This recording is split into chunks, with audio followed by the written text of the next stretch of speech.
After a 13-12 loss to Central Bucks West last week in a virtual monsoon, the North Penn Knights will try to get back on the winning track this week against the lowly Pennsbury Falcons. It's the midpoint of the season, and the Knights have to win out if they want a chance to be in the district playoffs. The road to the District 1 playoff starts here tonight on North Penn Television. A pleasant good evening, everybody. Alongside Chad Powell, I'm Kyle Berger, and we're glad you could join us for tonight's Power 10 matchup between the 5-1 North Penn Knights and the 1-5 Pennsbury Falcons. Chad, the key to the game for tonight for North Penn is to see if they can rebound from that tough 13-12 loss to CB West last week. Yeah, that was a really tough loss to CB West. They came out, tried their best. Everybody was really disappointed when they lost. I talked to some of the players afterwards. I mean, they were almost didn't want to talk to me. And right now, all they have to do is come out, not worry about last game, and look to their future.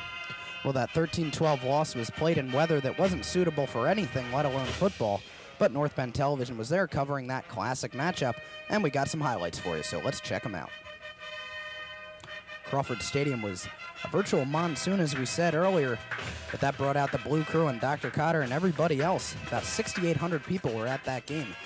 Dan Chang starts the scoring for North Penn on the defensive side of the football, picking up a Dustin Picciotti fumble and going 68 yards into the fog in the end zone for the North Penn touchdown. The extra point was no good. It was 6-0 after one quarter, thanks to the touchdown by the sophomore. Into the second quarter we go, and it was 4th and 6 for Central Bucks West as Mike Oriole rolls right and fires to Dave Edwards on a very crucial play here. 4th and 6, very close to the first down. They would measure, and Central Bucks West, by the nose of the football, gets the first down, and that would spring them later in the drive to this. Dustin Picciotti, 6-yard touchdown run, putting CB West in the lead with the extra point, 7-6. Bad weather played a factor all night as Dave Messerschmidt's snap here goes over John Corson, the North Penn punter's head. That would result in the North Penn turnover, but Central Bucks West turnabout is fair play. A close play here on 3rd and short. Dustin Picciotti up the middle, fumbles the football. North Penn would recover, and that would set up the play of the year, in my opinion. The direct snap to Heike Johnson. The offensive line does a great job of selling it, and Evan Fitzpatrick hauls it down for North Penn. A 17-yard pass play on 4th and 3, making the halftime score 12-7 because this two-point conversion to Aaron Thomas was unsuccessful. That would be crucial later in the ballgame. 3-yard touchdown run in the third quarter for Dustin Picciotti puts CB West in the lead. They missed the extra point, 13-12. North Penn trying to get some momentum back. Jeff Craig slams into the punter, blocks the punt.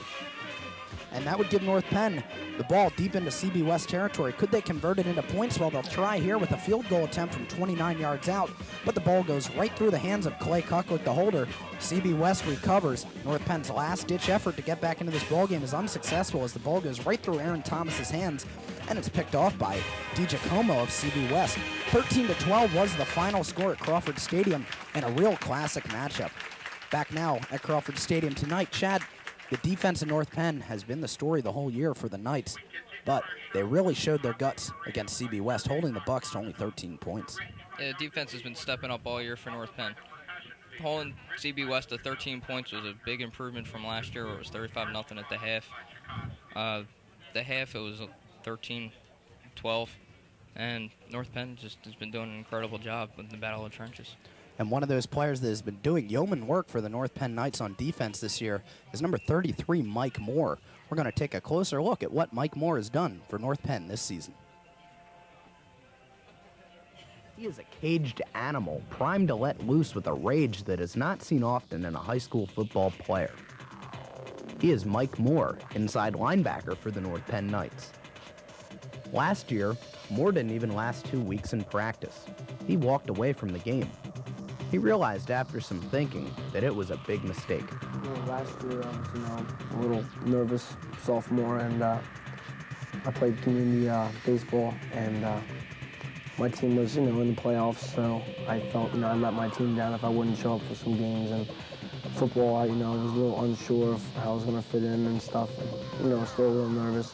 And I just, I say quit, but I throughout the whole year, I felt sick to the stomach, and missed the game of football, and I just wanted to come back the next year and show them that I could make it.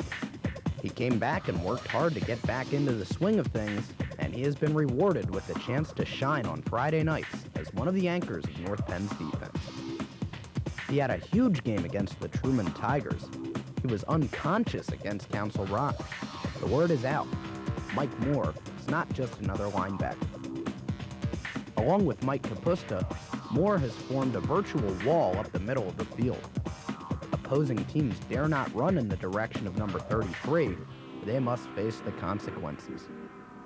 Moore, our North Penn Television player of the game against Truman, plays with a fire in his eyes that will automatically bring the Knights' defense to another level. Just watch him after a big play. Not his big play, but someone else's. He's the first one to go crazy and high-five that player. Mike Moore has been a shining star on North Penn's brilliant defense this season and should be a solid anchor on the defense for the months to come. Back now at Crawford Stadium, expecting a big crowd for tonight's game. As you see, it is homecoming here for North Penn. A lot of people coming back from college to check out one of the best football teams in the state of Pennsylvania. That'll wrap up our pregame show here from Crawford Stadium, but stay with us because after the break, we'll have the opening kickoff and keys to the game. Back after this on North Penn Television.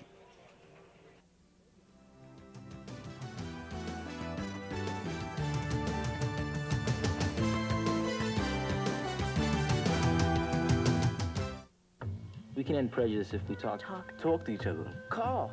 Tell us what you would do. Together we can build one America.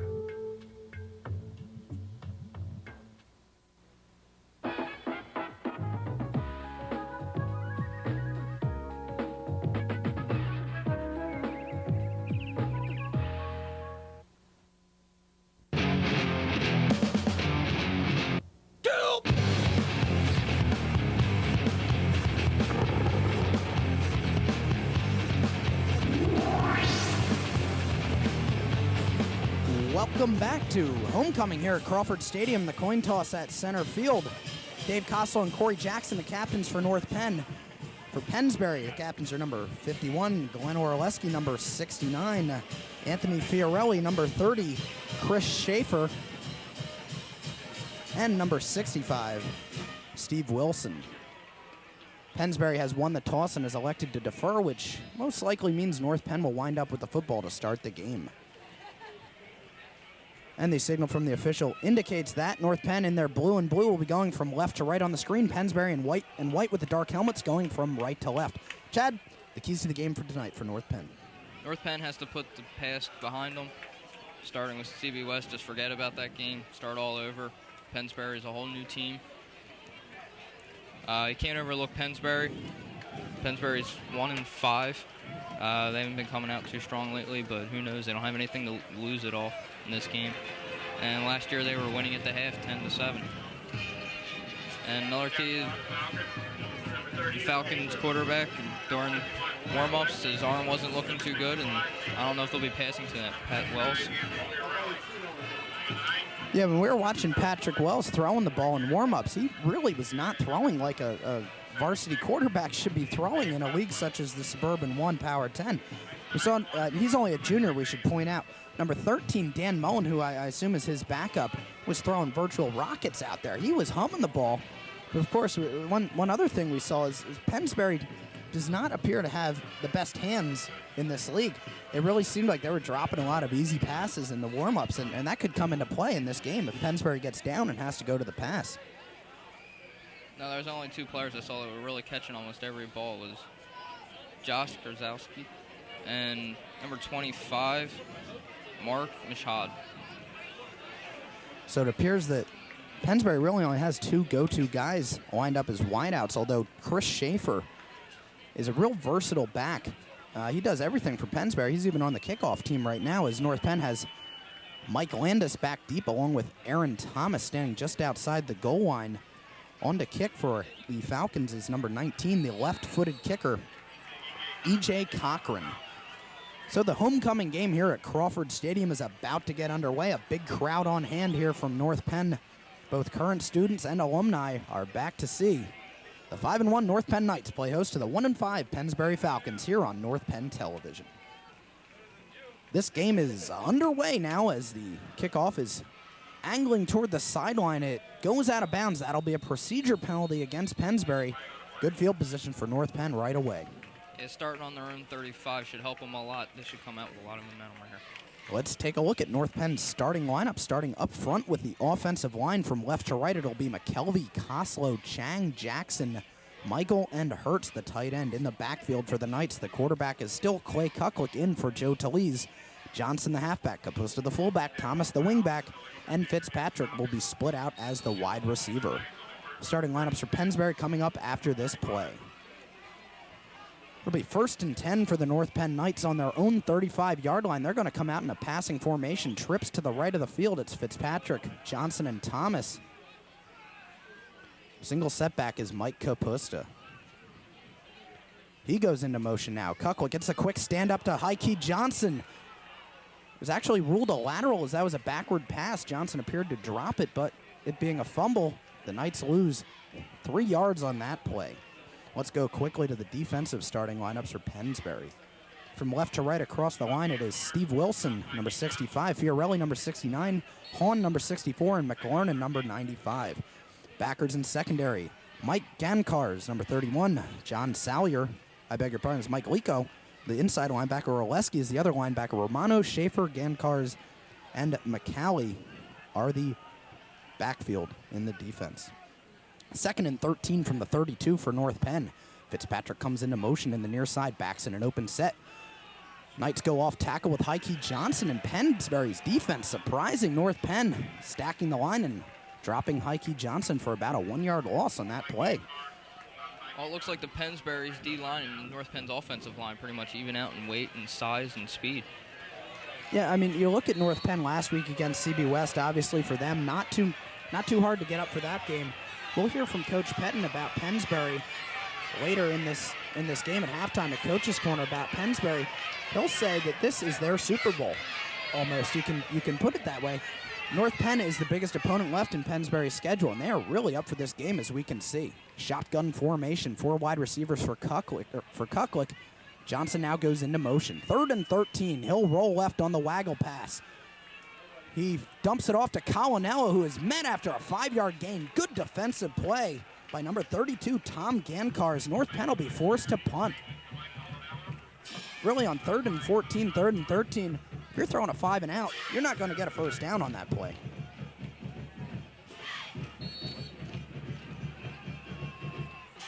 Just underway here in the first quarter. John Corson will be back into punt formation for the Knights.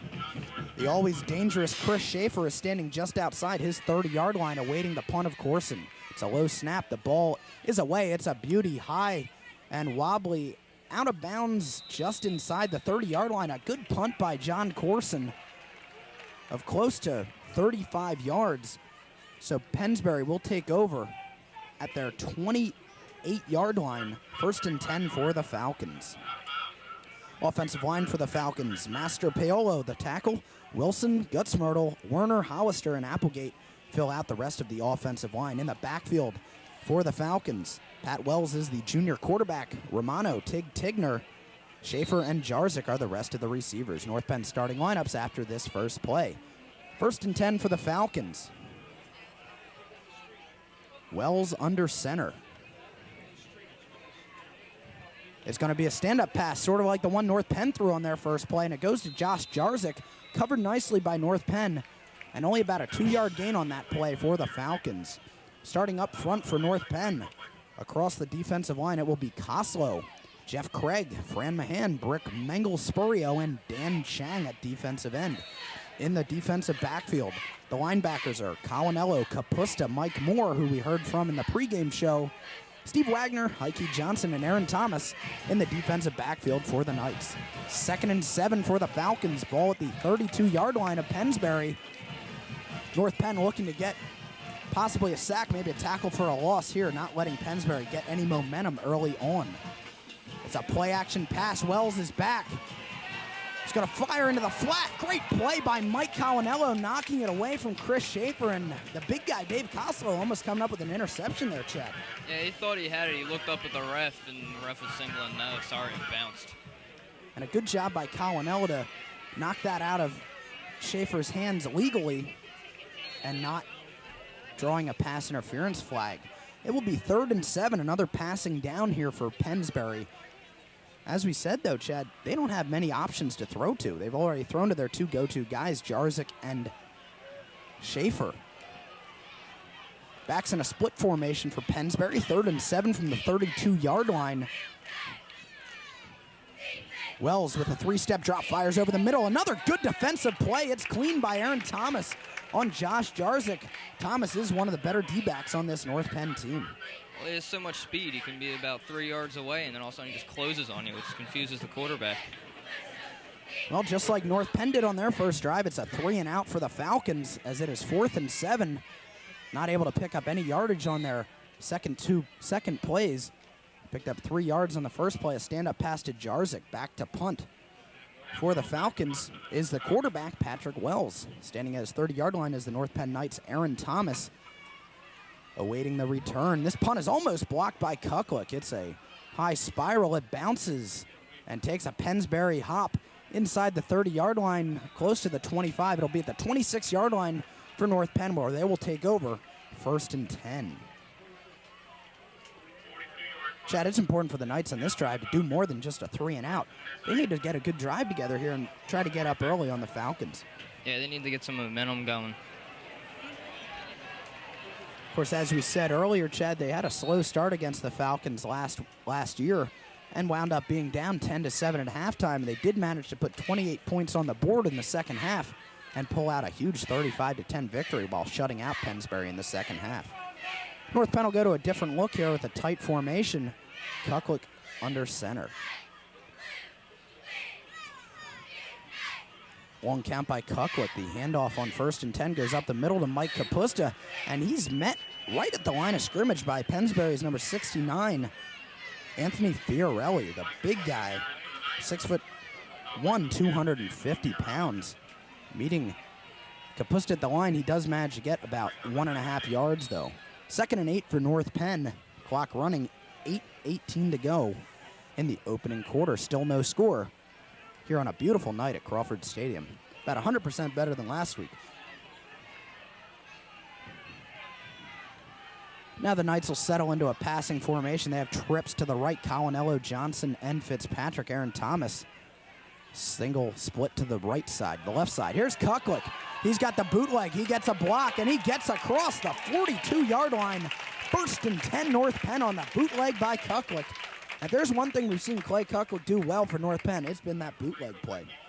Oh, he runs it so well. He tucks the ball away after the fake, and he just takes off around the end.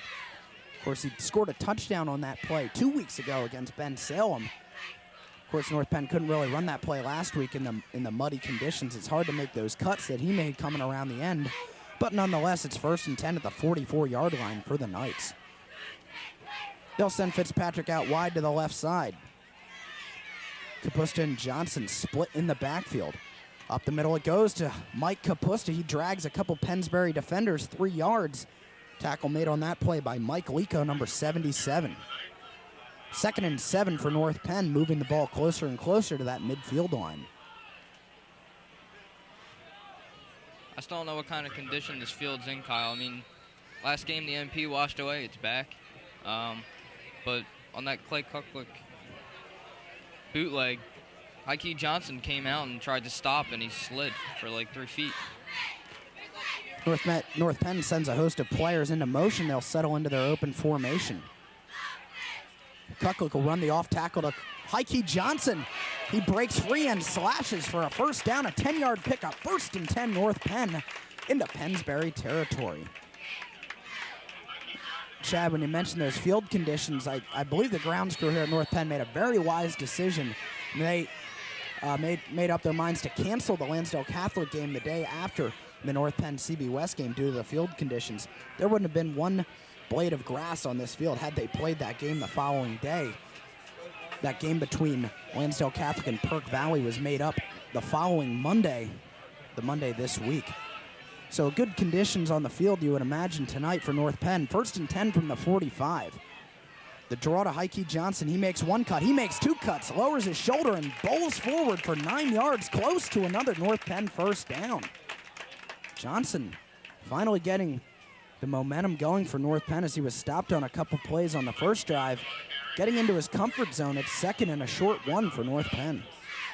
Well, it looks like the offensive line for North Penn finally woke up. They've been firing off the ball, which I don't think they were doing too well in the first series. One thing the North Penn Knights have done is they have moved Matt Ibargwin, who started the season as a center. Then they moved him to tackle when McKelvey got hurt. He has a new number tonight, number 90, and he is lined up, not right now, but was lined up in the backfield as a wingback. Here's a reverse. No, it's a fake reverse.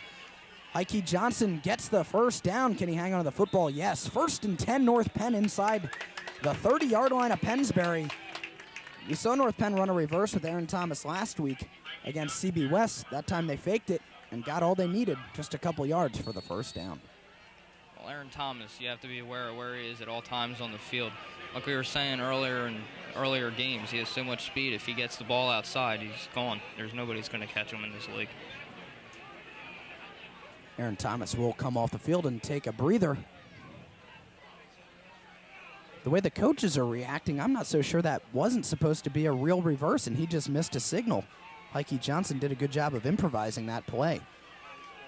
Kuklik slips in the backfield. He fires complete to Kapusta, and he picks up about 4 yards for North Penn. It'll be 2nd and 6 at the 25-yard line of Pennsbury. Good ball by Kuklik there, throwing on the run. And that's good for Kuklik to try to get some confidence in the early going. It wasn't a very good night for passing last week, and he was shaky in his previous starts. If he can roll off a couple completions early here for North Penn, we're going to see a much more confident number 14 under center tonight. Oh, definitely. He won't be afraid to come out and throw the ball 50 yards downfield. I mean, he'll even gun the ball if you're 10 feet away. It doesn't matter to him. And that's what Kuklik was struggling with earlier. He missed a couple big passes, overthrowing them in his first start. Here's a draw to Heike Johnson. Great block by Koslow. He pancakes his man. And Johnson has the first down for North Penn. My, oh my, Dave Koslow firing off the ball and leveling the Pennsbury defender. 1st and 10, North Penn, ball inside the 20-yard line of the Knights. That's a great job by the offensive line firing off the ball, giving Heike, it looked like about a 8-foot hole. And Koslow adding to his pancake block collection. He is really putting on a show these past couple weeks. 3.5 minutes to go in the opening quarter. Johnson is a single setback. Now Kapusta comes into motion. It's a pitch out to Johnson. Gets a block from Kapusta.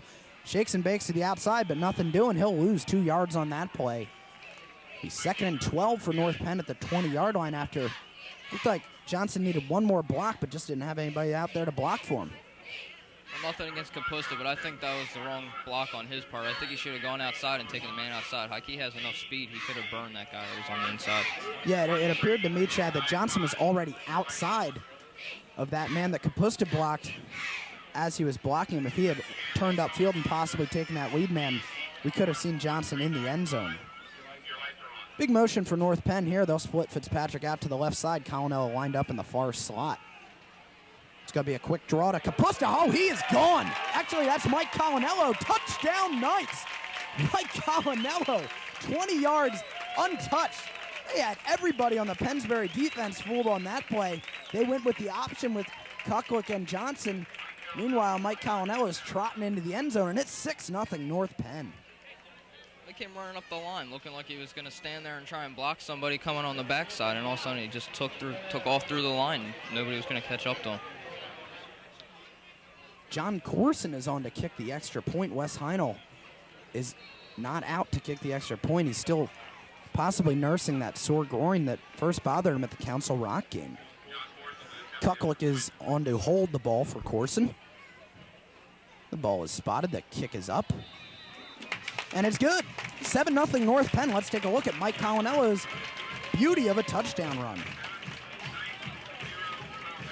Looked like even North Penn had a little mix-up in the backfield. Colonello almost ran into Kapusta on that play. Nobody touches Mike Colonello, and he gets into the end zone for the touchdown. That touchdown by Mike Colonello is his 2nd of the year. He had that one earlier this season, a 30-yarder. And that is his 2nd touchdown of the season. North Penn, a good drive right there, taking off close to 8 minutes of the clock here at Crawford Stadium as there is 2:43 to go in the opening quarter, 7-0. North Penn into an early lead. John Corson is on to kick for North Penn. Schaefer and Jarzik, the franchises for Pennsbury, are back to receive at their 10-yard line.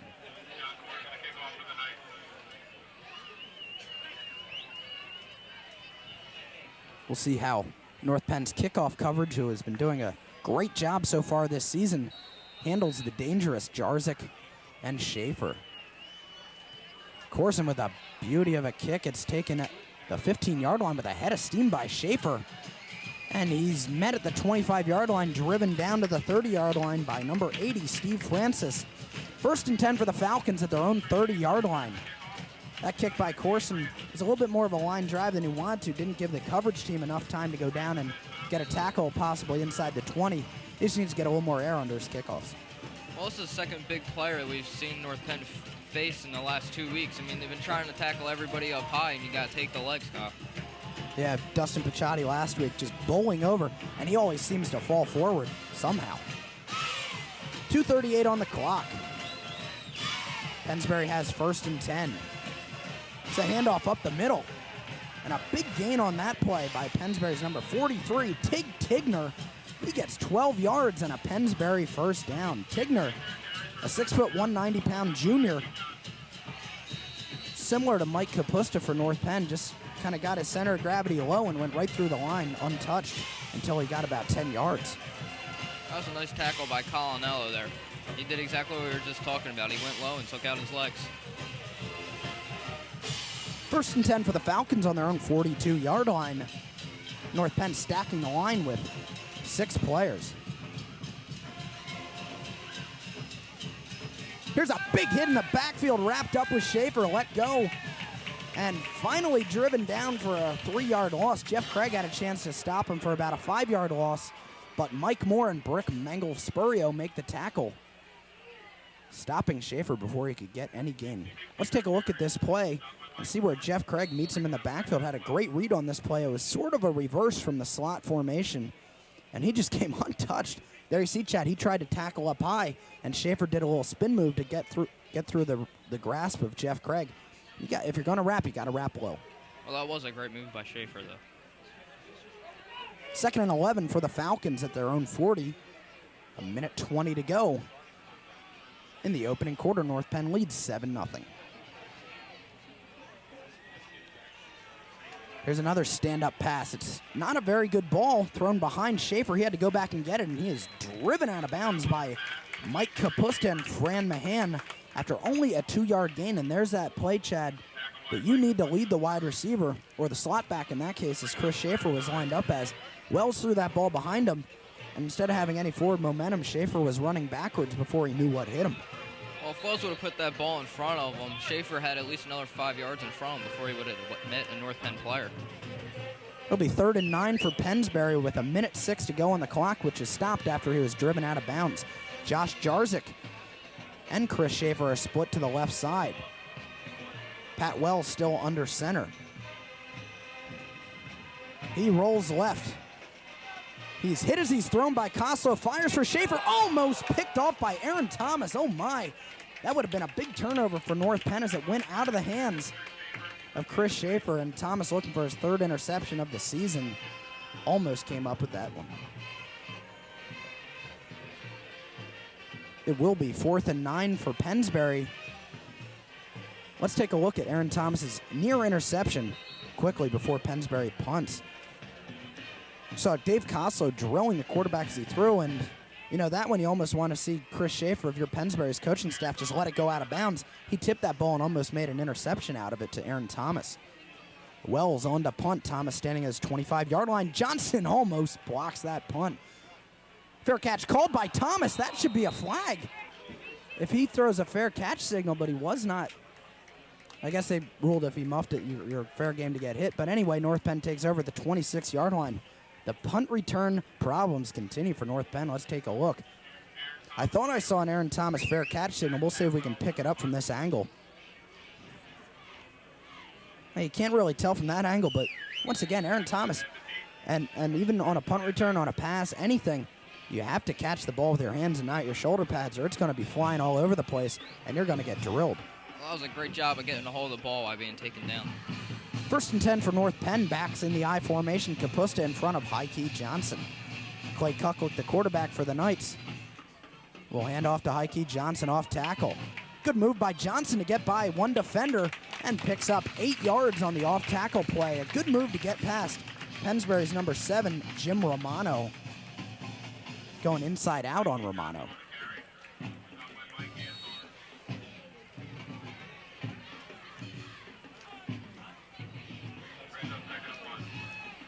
Second and a long one for North Penn. Ball, nose of the football just inside their own 35-yard line. 20 seconds and counting in the first quarter. Backs in the I formation. Kucklick goes to Johnson off tackle, and he picks up the North Penn first down. Forward progress will spot the ball at the 39-yard line. Clock is stopped with 6 seconds to go in the first quarter, but once the chains are set, and they are now, the clock will roll. So that will bring to a close the first quarter here at Crawford Stadium. A successful one for North Penn as they picked up a big drive and get a 7-0 lead, and that is where we are after 12 minutes of play here on a beautiful night at Crawford Stadium. We'll be back with the rest of the first half after this break on Channel 16. Stay with us.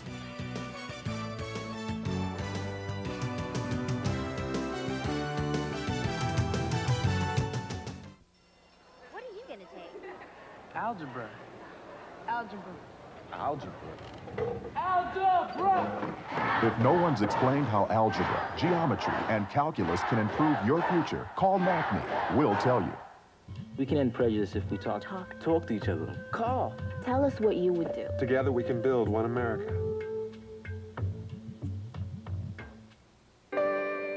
If you took away a star for every 1 million people who didn't vote, and a stripe for every 5 million non-voters, and a patch of blue for the 10 million people who didn't care, exactly what kind of flag are we waving?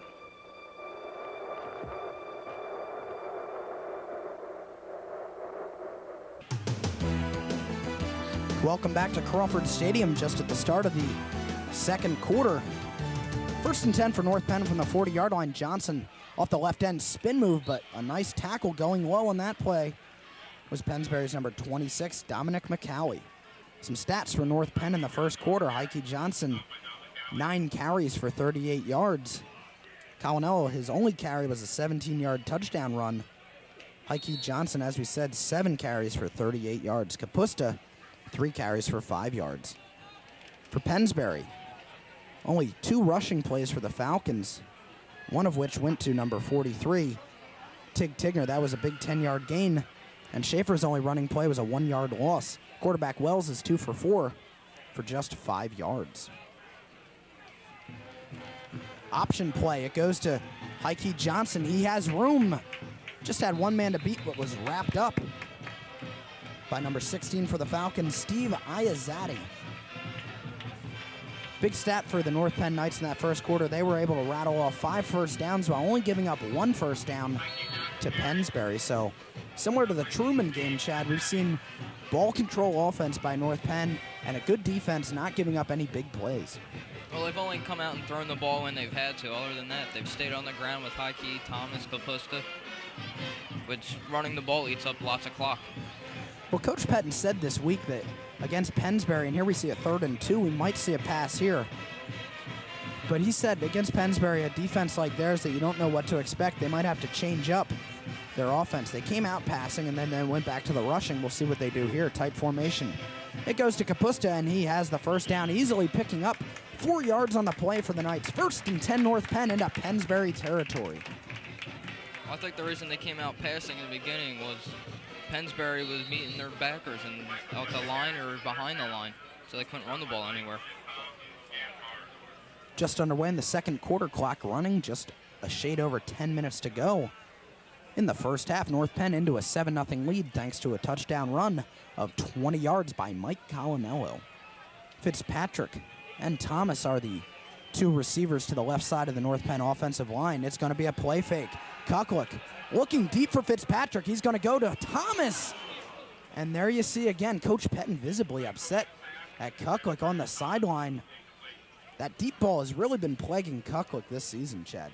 Well, every time he goes to throw deep, he's trying to show off his arm. I don't know what he's trying to do, but he always overthrows his receiver by about 5 feet. He had the right idea throwing to Thomas, throwing the ball to the sideline side of Thomas and not to the middle of the field. Quarterbacks are always taught to look to the sideline when they throw the ball. But that time obviously threw that well out of the reach of Aaron Thomas, a little bit too high. 4 wides for the North Penn Knights as a stand-up to Johnson. He gets by Schaefer, although he's driven out of bounds. Schaefer just kind of grabbed him by the scruff of his neck and threw him down after an 8-yard gain. Ball is at the Pennsbury 40-yard line. Johnson appears to be a little shaken up. That was a really hard tackle by Schaefer. Landing on your back like that can knock the wind out of you. Johnson is going to take a breather on the sideline. He appears to be all right. He'll probably be back in next play. 3rd and 2 for the Knights. We'll see if they call up on Mike Kapusta again. He's lined up as the deep man for the Knights. Now they'll go into a different set, open set now. Kapusta comes up in the fullback position. Thomas lined up as the halfback. It's a pitch to Thomas. And he slashes forward for the first down. Good run by Aaron Thomas, knowing he needed 2 yards. Got about 2.5. And it's 1st and 10 North Penn. I don't know if you noticed, Kyle. As soon as High Key came off the sidelines, he got up limping. Then he went into a big crowd of players and leaned over, gasping for air. Yeah, well, he's back into the game now for North Penn, so that's a good sign. But you got to hand it to Aaron Thomas. You know, he's usually the wingback for North Penn. High Key goes out for one play, needing a breather, and he steps right up and gets a crucial 3rd down conversion for North Penn as they drive deeper into Falcons territory. 8:25 on the clock for North Penn. They have all 3 timeouts remaining in the first half. Trips left for the Knights. Pitch out to Johnson. He's got a lead blocker in Koslow. And Johnson gets 6 yards on that play. A good run by number 2. Just outside the 20-yard line, it'll be 2nd and 4 for the Knights. Well, North Penn looks like they're running a little bit different style of offense here. They've been running a lot of stuff to the weak side of their offense. Yeah, usually you see North Penn focusing on running the ball to the strong side of the offense. But that weak side, you can really catch a lot of people off guard. You know, you scout North Penn, you see, hey, they're running to the strong side. They'll give you a new look. They'll run weak side. We've seen bootlegs. We've seen play-action passes, really mixing it up. And that can just have a defense running around in circles. I formation, Kapusta in front of Johnson, rather, and it goes to High Key Johnson. And look at him go, 1 man to beat, and tackled at the 2-yard line. A good run by High Key Johnson. Inside the 2, tackle made by number 25, Mark Michaud, and number 31, Mike Gankars, deep in the secondary for Pennsbury. 1st and goal for North Penn at the 2-yard line. He just had 1 man to beat. Let's take a look at this replay. And you saw High Key Johnson just had 1 man to beat. And it was number 16 for Pennsbury, Steve Iazzetti. 1st and goal for North Penn at the 2-yard line. Tight formation. Give us to Kapusta. He is met at the line of scrimmage for no gain. Good job by Pennsbury's defense, namely Mike Gankars, who made a touchdown-saving tackle about 30 seconds ago, makes another one on Mike Kapusta at the line of scrimmage. 2nd and goal from North Penn at the 2-yard line of Pennsbury. 6:40 on the clock and counting. Pennsbury stacking that 5-yard box with 10 players. Schaefer is the only man outside that box for the Falcons. Here goes Kapusta. Tries to get over the pile. He left his feet, and that cost him. He only gets 1 yard. He's inside the 1-yard line, but did not break the point of the goal line. 3rd and goal from inside the 1. Let's take a look at Mike Kapusta up the middle. And you'll see him kind of leave his feet right here. But if you don't have a clear path to the end zone and you leave your feet, if anybody hits you, there's only one way to go, and that's backwards. Chad, this would be huge for Pennsbury if they can pick up a big defensive stand here and possibly hold North Penn to a field goal. Here we go, 3rd and goal. Backs in a split set. The give is to Johnson. Touchdown Knights. High-key Johnson into the end zone off tackle. It's 13-0 North Penn. They tried to go with Kapusta twice up the middle, and they weren't getting much, so they just send High-key Johnson outside, and it's almost automatic that they're going to get a couple yards on that play. Yeah, I think High-key went into the end zone almost completely untouched. That was some great blocking by the line. So John Corson on to kick the extra point for North Penn. 5:42 to go in the second quarter. North Penn in that 13-0 lead. Clay Kucklick on to spot. The point after touchdown for John Corson. The ball is spotted. Corson's kick is a low line drive, and it's no good. He shanked that one. He appeared to pull it. Good pressure by Pennsbury's kick blocking team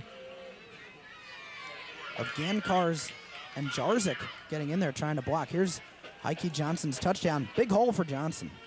And a great lead block by Mike Kapusta. You saw him take out his man.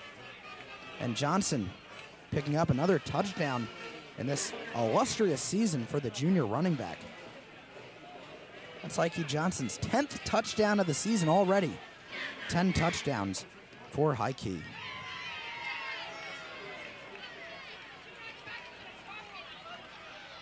So a missed extra point, in fact, 2 of them, 2 missed conversions for North Penn was the difference in the game last week against CB West. They've missed 1 already. We hope that one, for North Penn's sake, doesn't come into play. Well, Chad, as we said, High-key Johnson, 10 touchdowns already this season. He had 11 last year. So he's well on pace to almost double that number this year. You could see 20 touchdowns out of High-key by the time this season's over. Corson on to kick off. Jarzik and Schaefer back to receive for the Falcons. Corson's kick is another line drive. It's taken by one of the up men. That's Jim Romano. He has room, and he is finally tackled at the 40-yard line once again by Steve Francis of North Penn, his second tackle on special teams on the kick return for North Penn. So there you go again, Chad. You see the low-line drive kicks by Corson, not giving the kickoff coverage team enough time to get downfield. And Pennsbury's just kind of running up and catching the ball at full speed. And they've gone 20 yards before any of the North Penn players are down there in coverage. Well, he had a great block by number 34.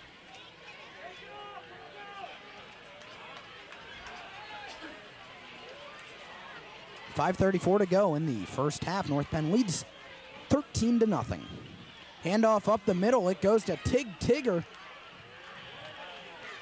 And he has a 14-yard gain. There's the only play that's worked for Pennsbury so far. The Tigner draw up the middle. And it's 1st and 10 for the Falcons. They're in North Penn territory for the first time this game.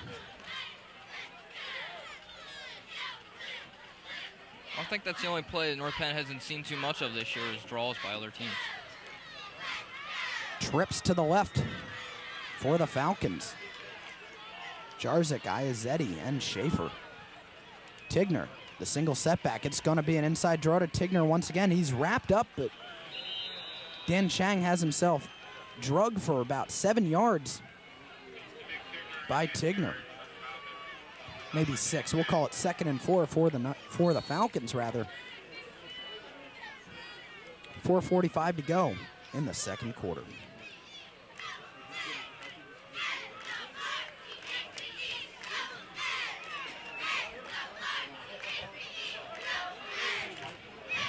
You might see a pass out of the Falcons here, 2nd and 4. They go twins right. Instead, it is Tigner up the middle. He dives forward after being tackled by Mike Kapusta. Close to a first down, but he's about a yard short. If North Penn can come up with a stop right here, this should really help their defense a lot. Yeah, I would imagine Pennsbury would go for it even if they don't get the first down on this play.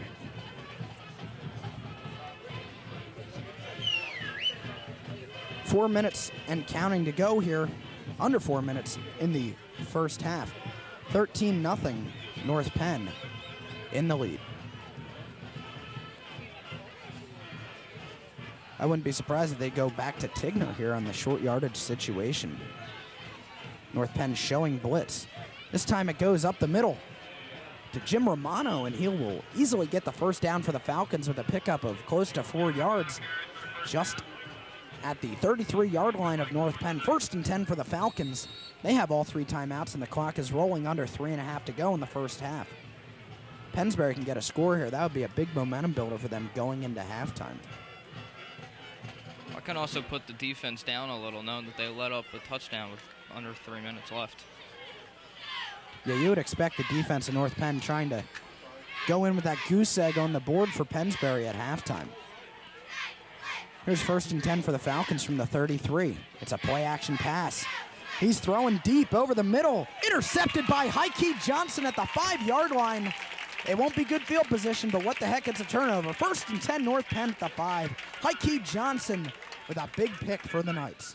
That's what we were talking about earlier with the keys to the game. Wells came out and tried to throw the ball down the field, and it looked like a duck.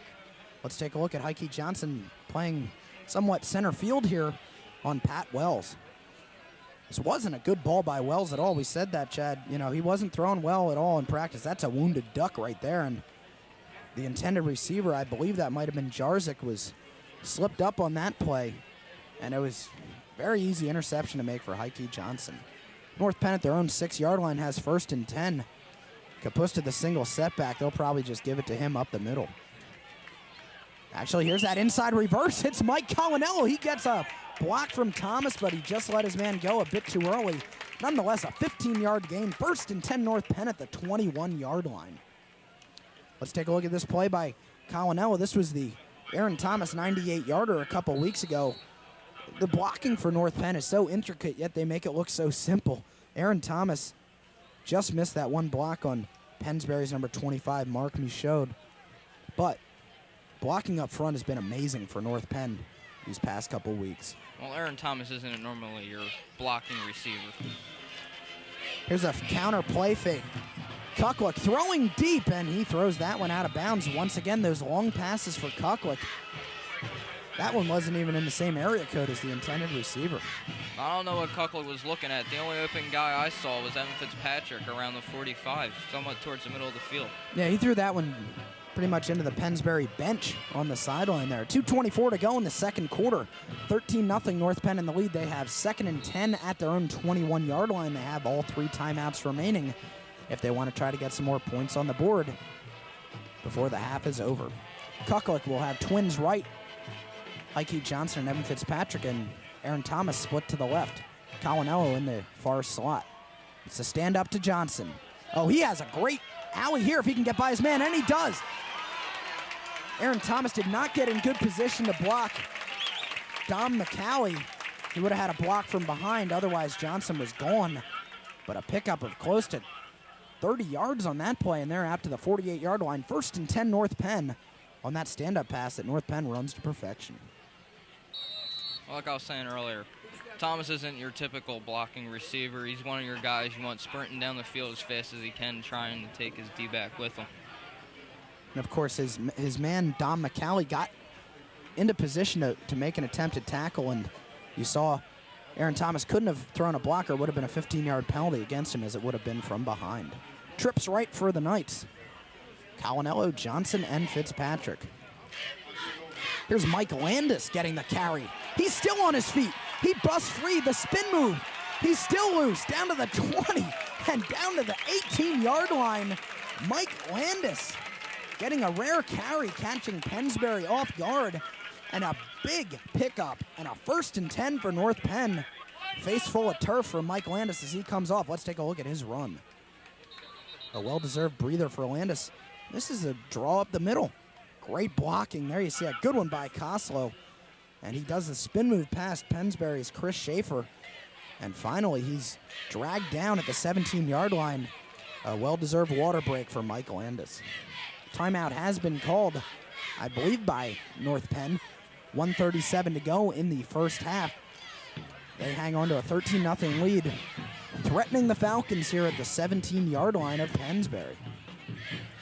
Well, that was a great job by Landis as he's coming through the line, staying low and only letting the Pennsbury players hit his shoulders and not his legs. And a great spin move at about the 30-yard line to get maybe 10, 15 more yards as Schaefer was the lone man back. He broke down, but a great move by Landis, who is a dangerous running back for North Penn, just rarely used. We saw him on the kick return, didn't get a chance to run it back. 1st and 10 for the Knights at the 17-yard line as we break from this timeout. Coach Pettin calling the play here on homecoming night at Crawford Stadium. Big crowd in attendance. Anticipating the homecoming ceremonies, which we will have for you in their entirety, coming up at halftime, which will then be followed by Coach's Corner here on North Penn Television. Mike Kapusta, the single setback from right to left. It is Colinello, Johnson, and Thomas. Flags all over the places. All three of the slot receivers to the left for North Penn started to move, but the ball was not snapped. That'll be a 5-yard false start procedure penalty against North Penn, giving them 1st and 15 from the 22-yard line. Chad, when you start driving deep into territory and you get inside that red zone, inside the 20-yard lines, the thing that can kill a drive is penalties. And it's important for North Penn to just kind of be mentally focused here and not give up any penalties, or else they'll be well out of field goal range. Well, on plays like that, you can't really blame the center or the quarterback because that's all up to the receiver watching the ball. 1st and 15 from the 22. It's a 5-yard slant. Ball thrown a bit too high for Fitzpatrick, out of his reach. Coverage on that play by Dom McCalley. 2nd and 15 for North Penn at the 22-yard line. I think Kucklick was just trying to release the ball as he was getting hit by number 54, Jeff Warner. Yeah, and a 3-step drop like that, the quarterback kind of has to stand tall in there and take the hit, and you do give credit to Kucklick for doing that. But that ball is just a bit too high for Fitzpatrick, who is the tallest receiver on the Knights squad at 6'4", 190. It's a pretty big target, just a bit too far in front of and too high for Fitzpatrick. Now he's in the shotgun formation. He waggles left. Plenty of men wide open. He fires to Kucklick in the flat. There's a flag on the play thrown by the back judge. I'm not sure what this is.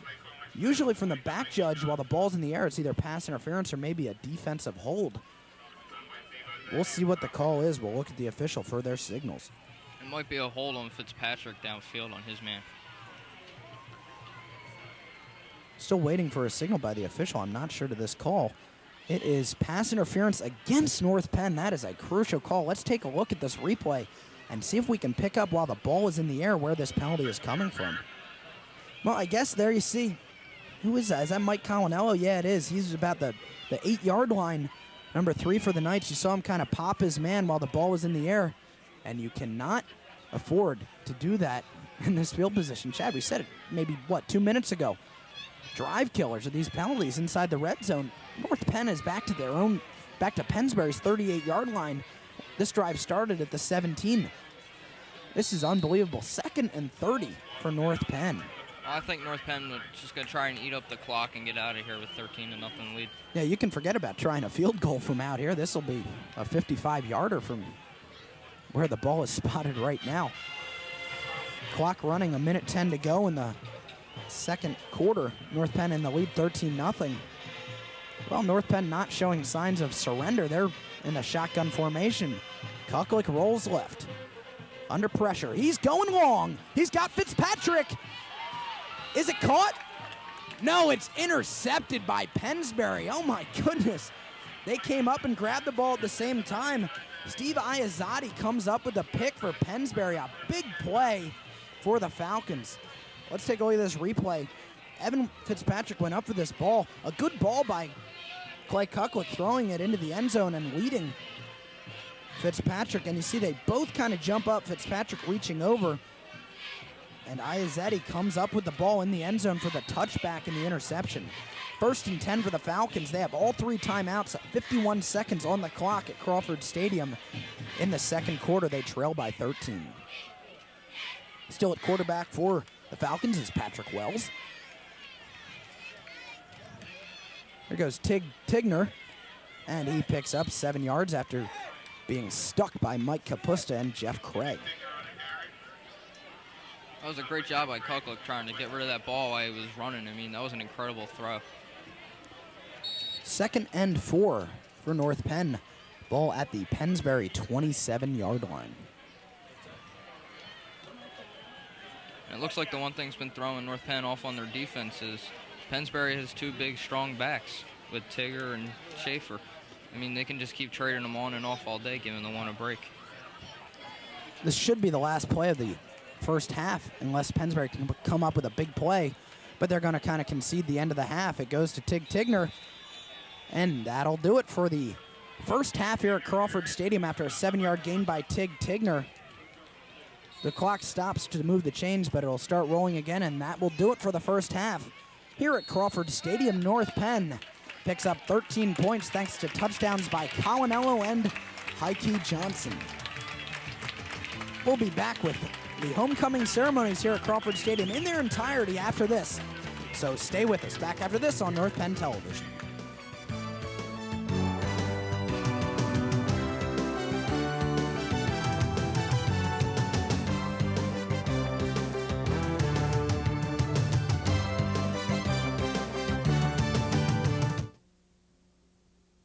I hang out with a pretty trashy circle, the circle that helps this circle. It starts when we recycle trash. It's completed when we buy products made from recycled materials. Check the label for post-consumer recycled content. Buy the highest percentage you can find. Complete the circle. For your free shopping guide, call 1-800-CALL-EDF. Hi. Welcome back to Crawford Stadium as North Penn leads 13-0 at halftime against the Pennsbury Falcons in tonight's homecoming game. At this point, we're going to turn it over to the homecoming ceremonies and our two MCs, Miss Ashley Bowes and Mr. Jason Harris. Take it away, Ashley. And I'm Jason Harris, and we are proud to introduce to you tonight the 14 members of the 1998-1999 homecoming team. Before we begin, we would like to explain the process of how each member made his or her way onto the court. On September 22nd, each member of the senior class nominated 2 males and 2 females who they wanted to see on the court. From there, the top 25 males and 25 females were placed on a ballot, which the junior and senior class voted on. This narrative group down to 14 finalists will be presented tonight. In open the floor, all members of the student body cast a vote on their choice for the 1998-1999 homecoming senior team. Within the next few minutes, we were crowned the 1998 homecoming king and queen of North Penn High School. We are now honored to introduce to you the 1998 homecoming court, composed of 14 finalists, each with an escort. Our first finalist for homecoming queen is Heather D. Sabrina, with her escort Matthew D. Sabrina.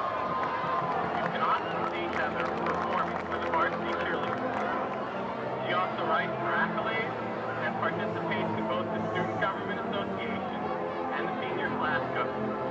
She also finds time to work at Charles Cleaner. After graduation, Heather hopes to attend Clarion University, where she would like to study communication. When she leaves college, she would like to end her career in either television broadcasting or public speaking. Ladies and gentlemen, Miss Heather D. Sabrino.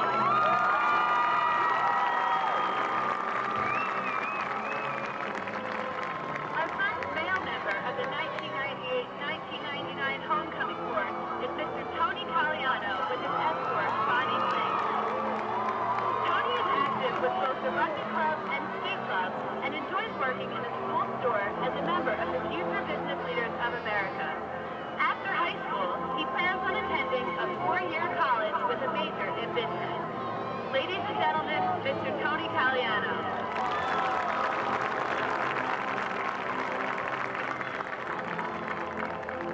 Our next court member is Miss Rachel F. with her escort Graham Stiles. Rachel is active in the school yearbook, ENACT, and the Student Government Association. In her free time, she manages to work at both Charles Cleaner and Freddie Hill Farm. In the future, Rachel plans to go to either St. Joseph's or Westchester University and to major in business. She would like to then have a successful career and to travel before settling down and having a family. Ladies and gentlemen, Miss Rachel F.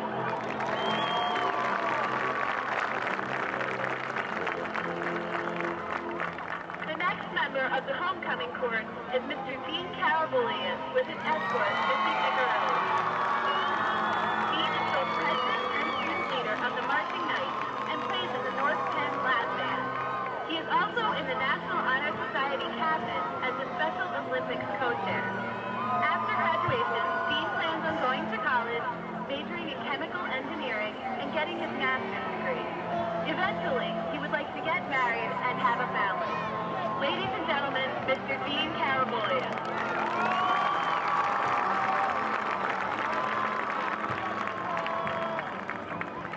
Our next female home cat is Nadine Gavadon with her escort Jonathan Dixon.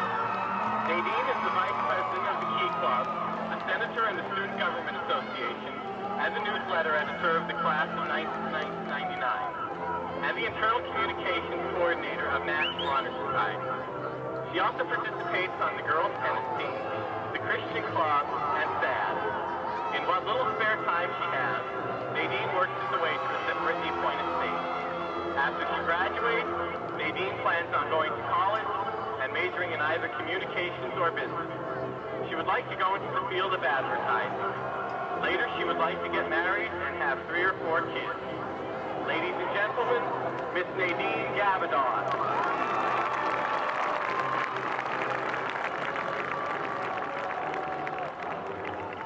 Our next male homecoming candidate is Mr. Gregory Elko with his escort, Megan Finn.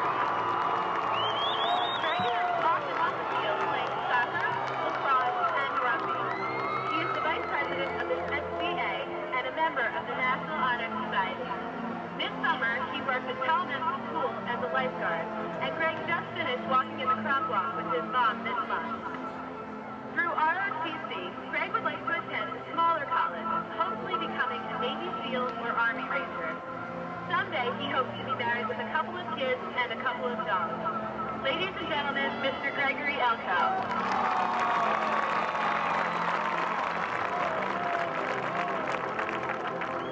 The next homecoming court member is Miss Jillian Lang with her escort, Michael McPhee. Jillian is involved in many things, both in and out of school. She is involved in SAD, Art Club, SGA, class government, and ANAC. She is also a very dedicated dancer who has been dancing since the age of 3. As hectic as her schedule is, Jillian still finds time to express her wild side on the lacrosse field in the spring. After her high school career, Jillian plans to attend a state university and to obtain her master's degree in psychology and counseling. She enjoys working with children at Gwynnor Elementary as part of the work-study program. Ladies and gentlemen, Miss Jillian Lang.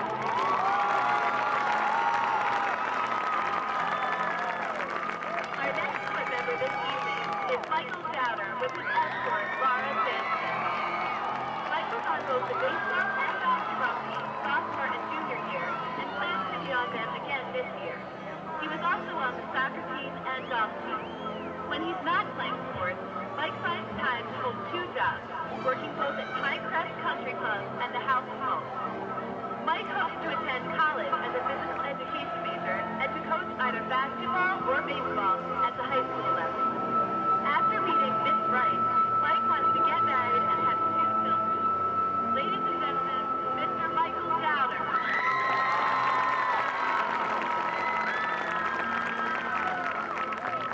Our next female person is Miss Amanda Marcel with her escort, Christopher Beal. Amanda is currently a member of the senior class cabinet, where she is a photographer. She also writes for Accolade, participates in Key Club, and runs track. She also works at Normandy Farm.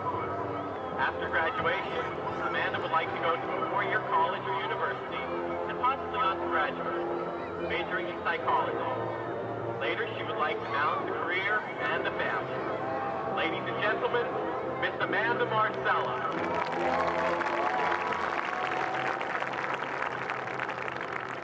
The next male finalist on this year's homecoming court is Martin Leonard with his escort, Molly Mead. Martin is the co-captain of this year's North Penn High School football team. He is also involved in the Auto Club and active in the CBD Church. Martin plans on attending a college in Pennsbury and hopefully playing football while he's there.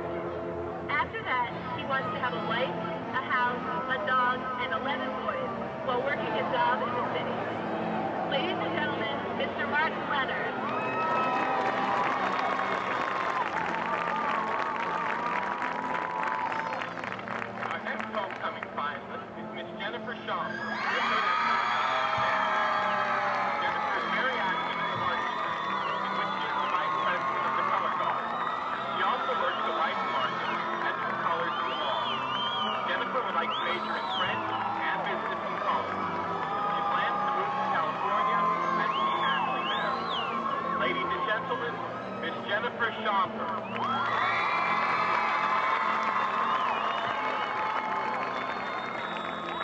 Our next court member is Arthur Steinberg with his escort Darren Little. Though Art is not involved in any sports team in school, outside of school he enjoys playing football, baseball, basketball, and hockey. He's also a member of the German club and works with Tier 1 imports. Arthur's future plans include attending the University of Michigan and then joining either the Air Force or Marines. After being married and having a few kids, he would like to move to the Midwest and hold a job as a pilot, a veterinarian, or a corrections officer. Ladies and gentlemen, Mr. Arthur Steinberg.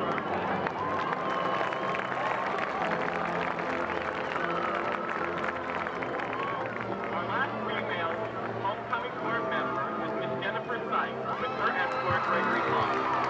Jennifer has been a member of the Student Government Association since 9th grade, serving as the school board liaison.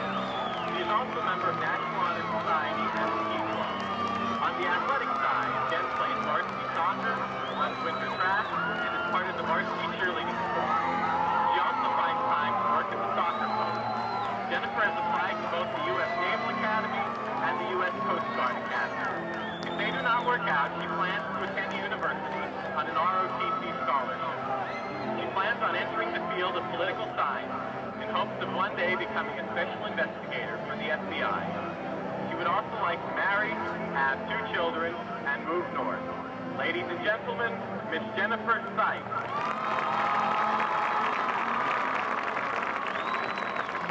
Our final male candidate on the 1998-1999 homecoming court is Stephen Terzo with his escort Jerry Wright. He spends most of his time with his local band called Fiverr, formerly known as Blue Collar Underworld. He is also very interested in the local music scene. People attend college at either Peabody Music Conservatory, Drexel, or the University of Southern California. Ladies and gentlemen, Mr. Stephen Terzo.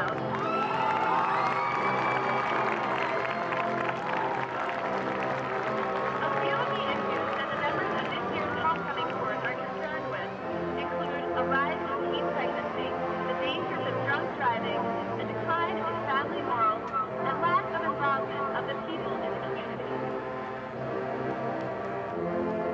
Ladies and gentlemen, the 1998-1999 homecoming court of North Penn High School.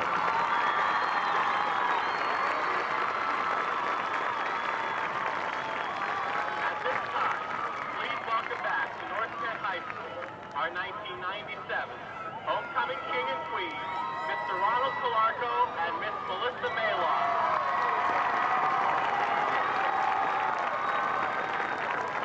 Ron is now attending college at the Indiana University of Pennsylvania, where he is majoring in physical education and health. Melissa is attending Montgomery County Community College, and she is majoring in music. Let us give them a big welcome home.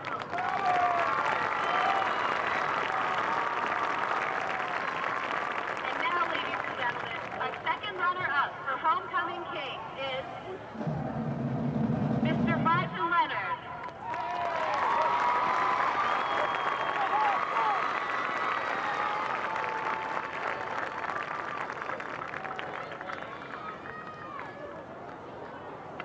Our second runner-up for homecoming queen is Miss Nadine Gavadon.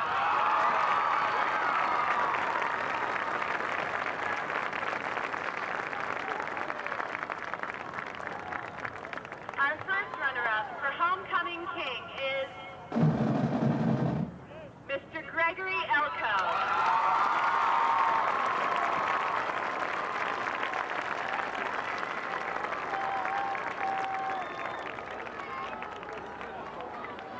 Our first runner-up for homecoming queen is Miss Heather DeSembrino.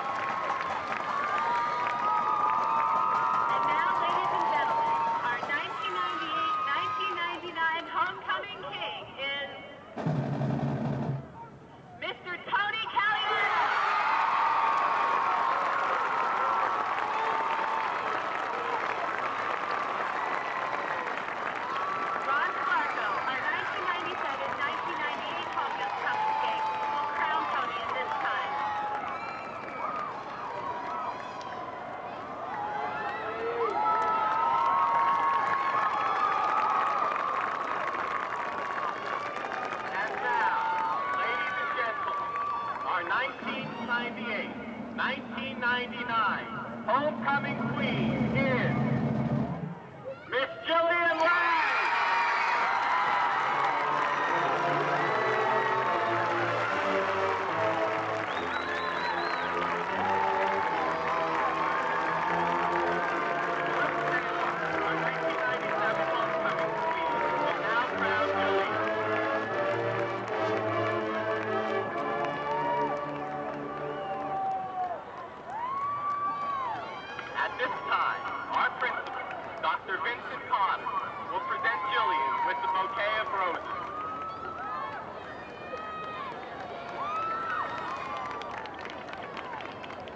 We would like to thank the Homecoming Committee for their work and the Pennsbury High School Marching Band for relinquishing their halftime activities.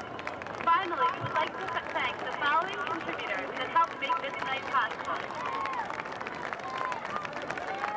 All tuxedo rentals in the Montgomery Mall for donating the tuxedos to 7 members of the King's Court. Also to Gennardi's Market for supplying the beautiful flowers and boutonnieres.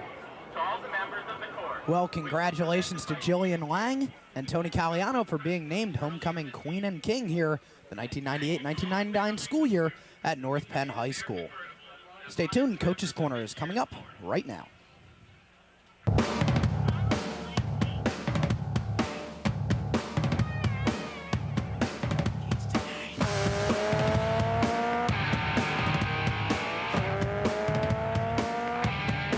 Hello and welcome to this week's edition of Coach's Corner. I'm your host, Kyle Berger. Joining me on the show today, as always, is Coach Mike Pettin of the North Penn Knights football team. And joining me as well today are Mike Moore and Dave Koslow, 2 members of the North Penn defense. Thanks for joining us, guys. Coach, let's look back first to the CB West game last week. Obviously a tough one to swallow for you guys, 13-12. Weather a bit of a factor, but you don't want to really blame it on that, just solely the rain, the mud on the field. A lot of fumbles. Could have gone either way, really, when you look at it. Yeah, that's why we don't feel devastated after this loss. I think it's as much as a loss can be a confidence builder. That's what we're going to take out of it. And the weather, I think that's overplayed. I mean, they had to play on the same field. I'm real proud of our kids, the way that we basically stood toe to toe with them and slugged it out, and it came down to a couple plays that if they had gone the other way, it would have been a different result. So obviously we're upset that we lost, but I think we have some confidence that we can play with anybody. Now, do you see that game as also being showing the football world that you guys have narrowed the gap between CB West and the rest of the Suburban 1 league? Sure, I think that was an issue coming in. A lot of people had said, well, you really haven't played against anybody yet. West is still the team to beat. There's a huge gap between West and everybody else, and I think we showed that gap has definitely narrowed. Unfortunately, it hasn't narrowed enough, or the result would have been different, but I'd like to think that that we're right in there with them still for a league championship as well as a District 1 playoff berth. Now, your defensive and offensive lines were matched up against CB West line, one of the best in the state, arguably, and they pretty much held their own for the game. You got to hand it to those kids. Sure, and that's where the game really was decided. I mean, that's why we were able to do some of the things that we did. Is our kids up front gave great effort on both sides of the ball. And against a line that their offensive line probably averaged 6'3", 280 pounds. And our defensive line was, we had a middle guard at 160 pounds, and the D tackles weren't more than 220 or 230, and we slugged it out with them. I mean, the kids, the thing that we stressed all week was giving great effort and not backing down and not being intimidated, and our kids really went after them. Now, in the game against CB West, there was the one trick play with Heike Johnson on the halfback pass. You called a timeout and faked a sneak. Did you know going into that timeout what you were going to do, or did you just kind of draw it in the dirt there? No, we knew it was getting close to the half, so we wanted to stop the clock and kind of collect our thoughts, and it wasn't something that we had said we were definitely going to run there, but on the way over to the sideline, Coach Dick Beckett said, hey, let's give it a shot. And it's something that we had practiced 2 weeks ago that I had come up with over the summer. We practiced it for the Abington game, knowing we probably weren't going to run it against them. We wanted to save it for the West game. And I have to give credit to the kids. Anytime you pull off a play like that, it takes flawless execution. And we got a good snap from Dan Chang through the quarterback's legs. Clay Kuklik did a great job faking. the line did a nice job protecting, and Evan Fitzpatrick really sold the route and got behind the safety, and Hakeem made a nice pass. So it's funny because I've gotten so much feedback about that play, and people say what a great play it was, but if it was knocked down, it would have been the dumbest play call ever, as opposed to it works out, and it's a great play call. But it was something fun that I think to beat a team like that, I mean, you have to mix in some deception. You can't just say, this is what we're going to do, go ahead and stop it. I think you have to get some points that way. With this loss to CB West just by 1 point, coming in the middle of the season, and you still have 2 big games left in the season against East and Norristown, do you use this game as motivation, or do you just try to put this behind and say, what's happens, happens, let's just run the table now? Well, I think what we have to take from the game is that if we give that type of effort night in and night out, we can play with absolutely anybody. So I would think that we have to approach for every game mentally like we've approached the West game. We can't go into this Friday night against Pennsbury and take them for granted and figure that they're just going to roll over for us. We have to execute like we have been. Okay, Mike, over to you now. You came onto the team last year as a sophomore, lasted for maybe, 1 or 2 weeks in practice, and just kind of walked away from the game. You come back this year, and all of a sudden you're a star on the defense. Explain what happened in that process. Well, last year I was, a little nervous sophomore, and I played community baseball, and my team was, in the playoffs, so I felt, I let my team down if I wouldn't show up for some games. And football, I was a little unsure of how I was going to fit in and stuff, and, still a little nervous. And I say quit, but I throughout the whole year, I felt sick to the stomach, and, missed the game of football. And I just wanted to come back the next year and show them that, I could make it. That's what I did. So you came back to the team, you started working out with them. Was it in the spring or over the summer that you came back? I started this past year, June 5th. And you kind of had, I guess, July. Your breakout game was against Truman this year. You had a great game on defense, and I think you picked up a sack. Now, how have you worked your way into the defense, starting not necessarily as a starter against Penn Ridge, but now you're one of the main points of the defense for North Penn? I try to just, play frenzy defense and use my speed. I mean, I'm not the biggest guy on the field, but I try to use my speed to my advantage and get there as fast as I can. Now, what was it like out there against CB West, playing in basic quagmire out there on the field, the mud all over the place? That's got to be kind of fun to play in, even though, you might have lost it. That's what a football player dreams for, almost. It's fun, but, I mean, it was work, so just want to go out there and do your job. You'd trade anything for a win against West, huh? Yeah. Okay, Dave, over to you now. Penn State is where you're going next year. Explain why you chose that as your next place to go. Well, I really chose Penn State because it really provided, I felt the most comfortable there. When I went up and visited there, it was kind of, I just got a, kind of a sixth sense type of feeling, feel I was the most comfortable with the coaches. I liked the atmosphere of the college campus, the small town atmosphere. And it really provided the best combination of academics, athletics, and social life. Now, you made your decision, obviously, before the season started. Was that a personal decision you made just to have it kind of out of the way so you didn't have to worry about that while the season was going on? Oh, yeah, and Coach Patton encouraged me to try to get it out of the way. Recruiting, it can be a distraction during the season. You have school as well as football, and you want to try to be dedicated to those. And with recruiting, it's kind of just something else thrown into the mix. And so, the opportunity was there for me to get it done and get it out of the way. I felt, over the summer, I visited a lot of schools, and I felt I was informed about my decision, so I didn't think there was any reason for me to wait.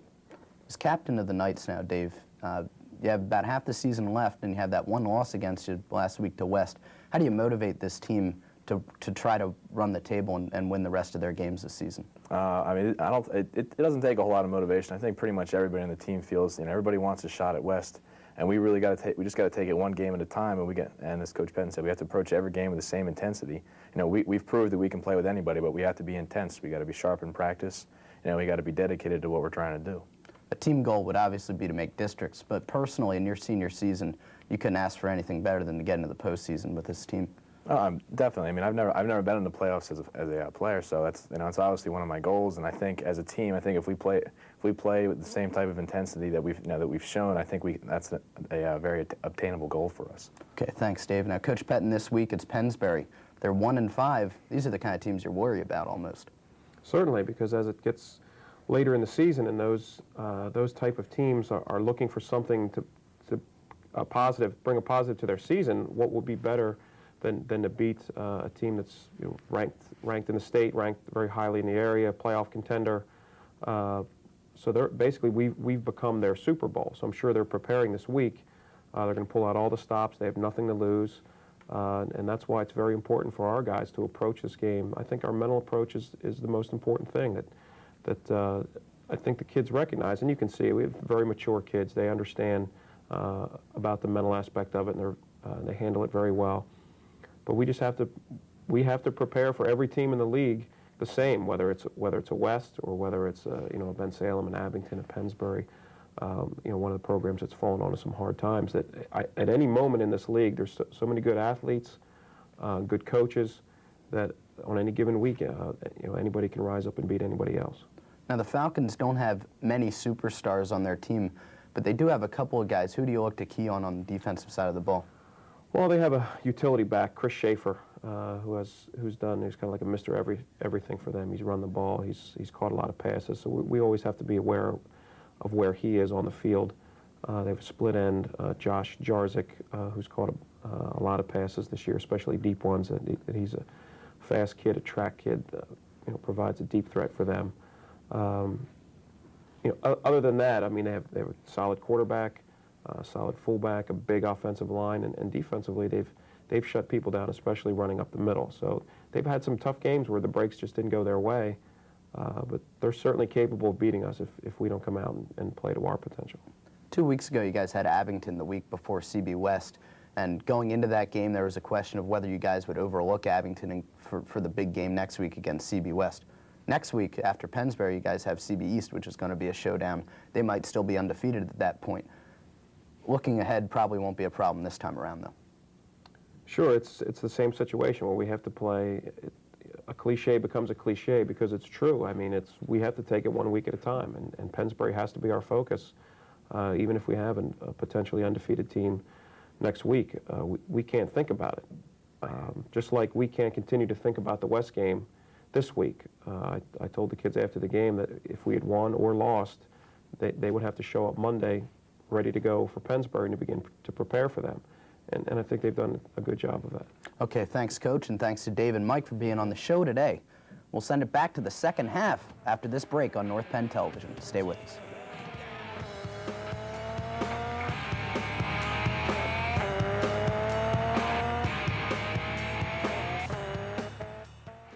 Next trip to the store, look for products made from recycled materials. Then buy them. Call 1-800-CALL-EDF for your free Buy Recycled shopping guide.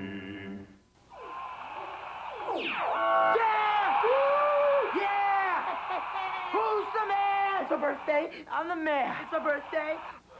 Exercised lately?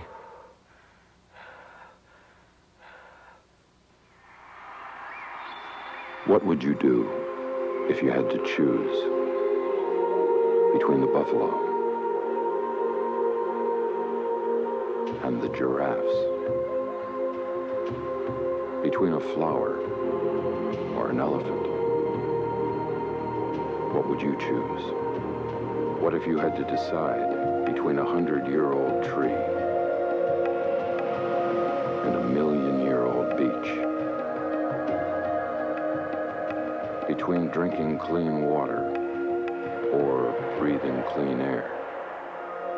Would you make the right choice? Would there be a right choice? Now there's a way to help. Not just one, but all these things. EarthShare, the world's leading environmental groups working together. It's one choice we can all live with. Ask your employer about workplace giving.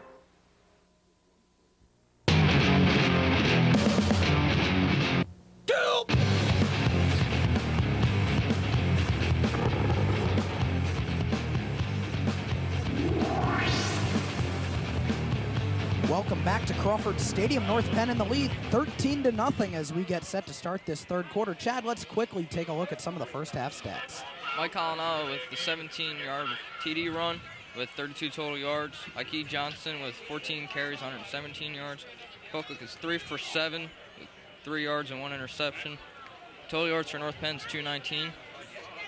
Pennsbury Tigger has 6 carries for 43 yards, and total yards is 57 yards for Pennsbury. North Penn has a total of 11 first downs, and Pennsbury has a total of 4. Well, Pennsbury will receive North Penn's kickoff to start the second half. At this time, I'd like to welcome to the broadcast a very special guest, our congressional representative to Washington, D.C.'s Congress, Mr. John Fox. Pleasure to have you here, Mr. Fox. Glad to be on the show. It's great. Now, North Penn football, you represent this district. You got a pretty good team here. Well, I'm very proud of North Penn. I mean, it's the biggest district we have. It's one of the best in the country. And tonight they're showing their athletic skills as well as the great record they've already established academically with all the blue ribbon honors they have. And I think this season they're going to go from this point forward and win the rest of their games. And I'm looking for a big championship this year. Now, not just the football team, but North Penn High School, our principal, Dr. Cotter, is really proud of our high school. I mean, he says, where else can you find a school with a football team that has a winning record, a nationally recognized marching band, academics? I mean, you just have to be proud of this school.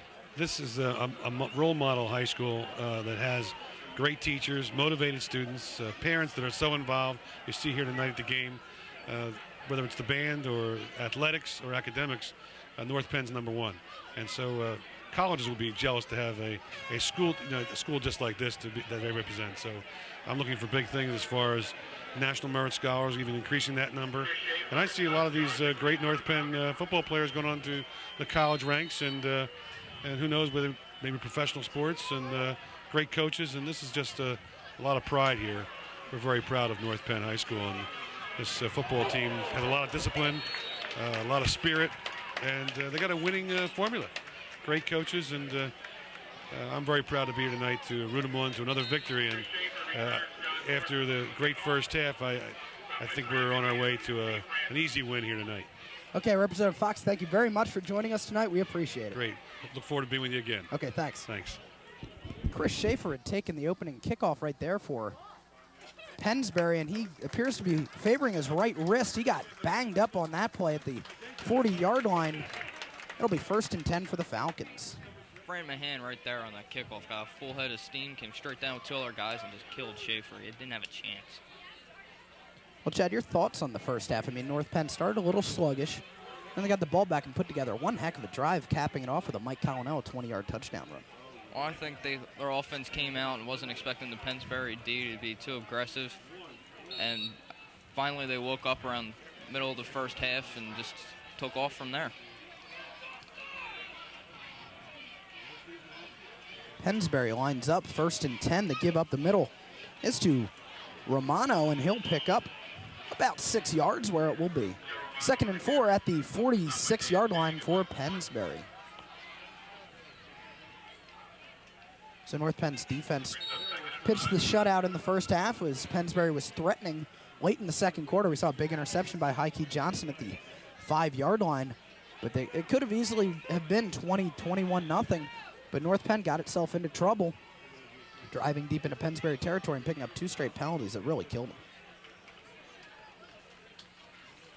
Pat Wells, number 12, still under center. Here's that stand-up pass, swatted by Dave Koslow. Ruled to be a forward pass, so it will be incomplete. Dave Koslow, the huge Koslow, 6'4", 260, getting off the ground, showing the vertical, and he read that pass perfectly. Yeah, I don't know what his vertical is, but he looked like he was at least 2 feet or more off the ground, Kyle. We saw that against, I think it was Ben Salem. They tried the same play against North Penn. And Koslow is so quick off that end. He gets into the backfield almost even with the quarterback as far as across the field from him. And he just gets those 2 hands up there and just knocks the ball down to the field. 3rd and 4 for the Falcons at their own 46-yard line. Big play here for the North Penn defense if they can hold them.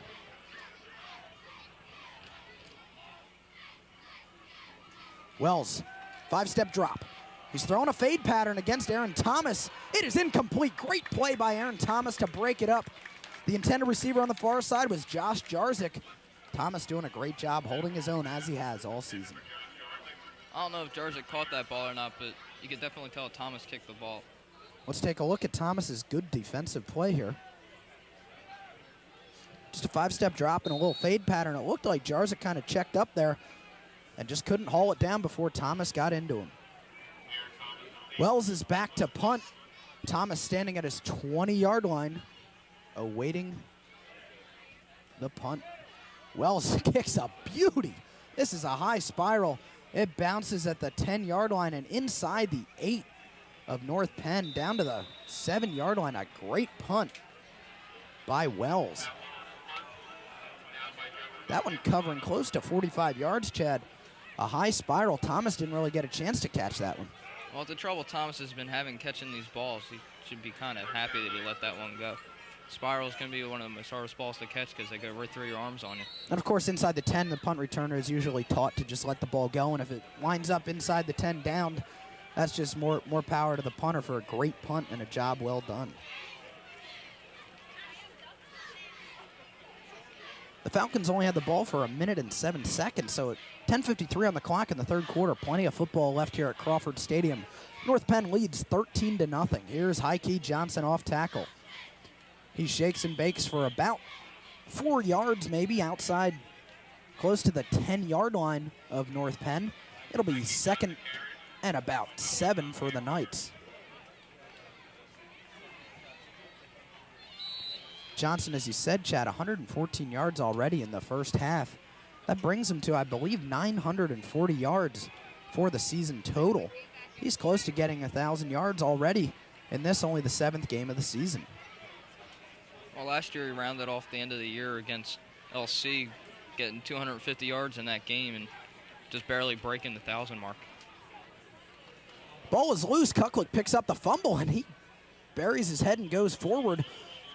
On progress, he is out to the 14-yard line of North Penn, so a muff snap between Dan Chang and Clay Kuklik results in a broken play. 3rd and 3 for North Penn. Here's a look at that bad snap.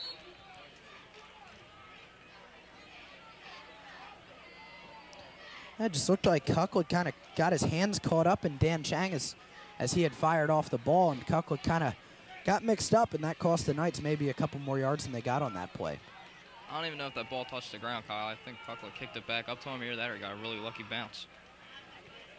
Kuklik hands off up the middle. It's Mike Kapusta. No, it's Clay Kuklik on the keeper. He had everybody fooled, including myself. He picked up 10 yards on that play. North Penn running the ball fake offense and picking up big yardage. 1st and 10, North Penn out to the 25-yard line.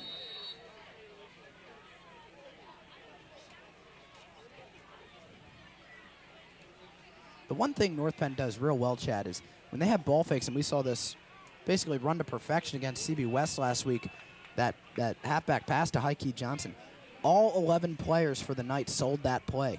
And we saw Mike Kapusta on that last play. You know, he faked that he had the ball. He had me fooled. He had just about everybody in the Pennsbury defense fooled. And meanwhile, Clay Kuklik's just jogging around end and picking up 10 yards. Coach Pettin did not know what was going on in that last play, so he called for a timeout. That is North Penn's first of the second half. 8:56 on the clock here at Crawford Stadium as Pettin looks on. North Penn into a 13-0 lead. A 20-yard touchdown run by Mike Colonello in the first quarter and a 2-yard plunge by Heike Johnson in the second quarter. Although they missed the extra point on Johnson's touchdown, they are still comfortably ahead. Not as comfortable as they'd like to be, but still 1st and 10 at their own 25-yard line. North Penn trying to start off this second half with a big drive. It'll be 94 yards before they score a touchdown from where they started. But we'll see what they can do.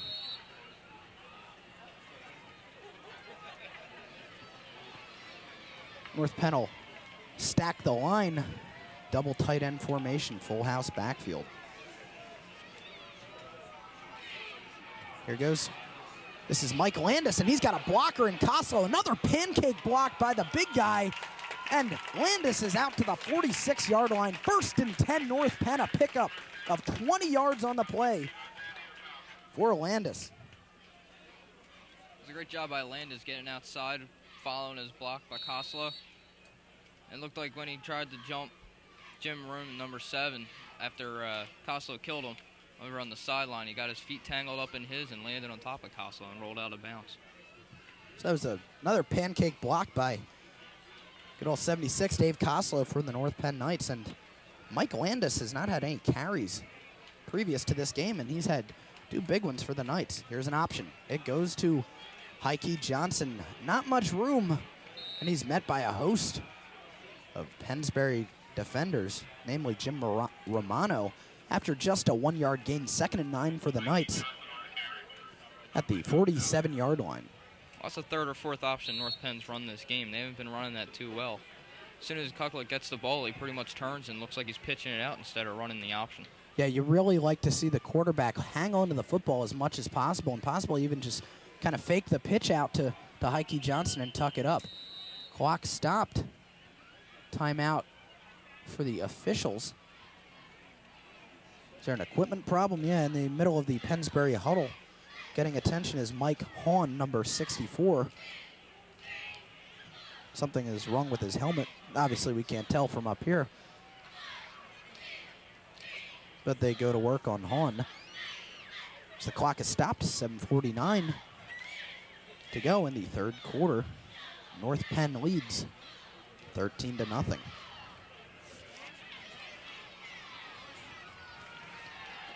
Crowd continues to stay here at North Penn despite the homecoming ceremony is already over. Most of the Blue Crew stuck around for this second half, knowing full well North Penn is trying to get some momentum going on their push for the district playoffs.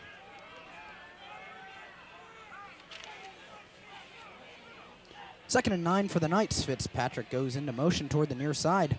Here's that option, and this time Kuklik hangs onto it long enough to fake out Pennsbury's defense. Johnson with the spin move cannot get to the first down. He does pick up about 6 yards. It'll be 3rd and 3 for North Penn at the 47-yard line of Pennsbury, moving the ball into Falcons territory.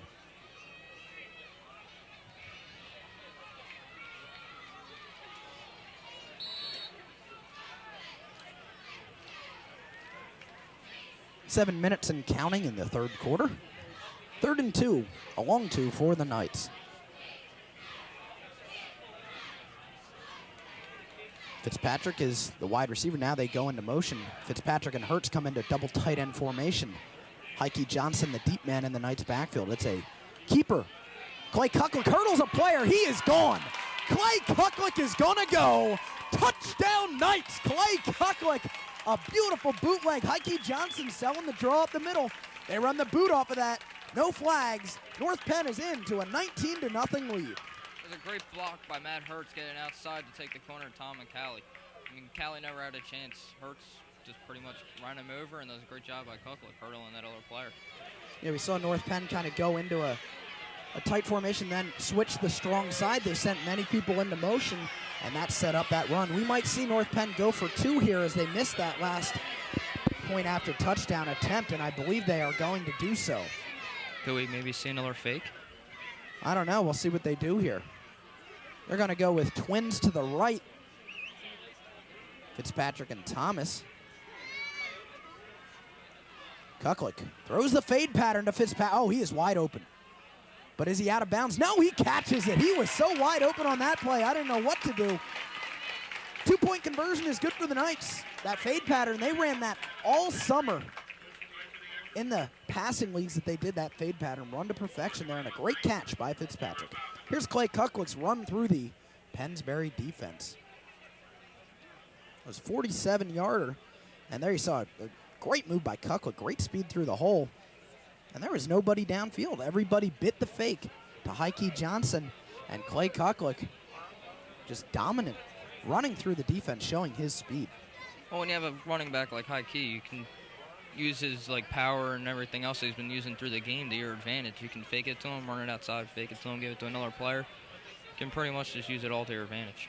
It's pretty ironic because the big play last week against CB West was the fake by Kuklik, and they direct snap to Heike Johnson, and he winds up passing into the end zone, and now they fake to Johnson, and Kuklik gets the touchdown, and that could be our play of the game. That was an incredible run by Clay Kuklik. 6:36 on the clock. In the third quarter, North Penn now into a 21-0 lead. It's a quasi-onside kick, maybe a squib if you want to call it that, taken by Pennsbury at the 30-yard line, running up. Ball is loose! And I think Pennsbury recovered it. I'm not sure. Yes, they did.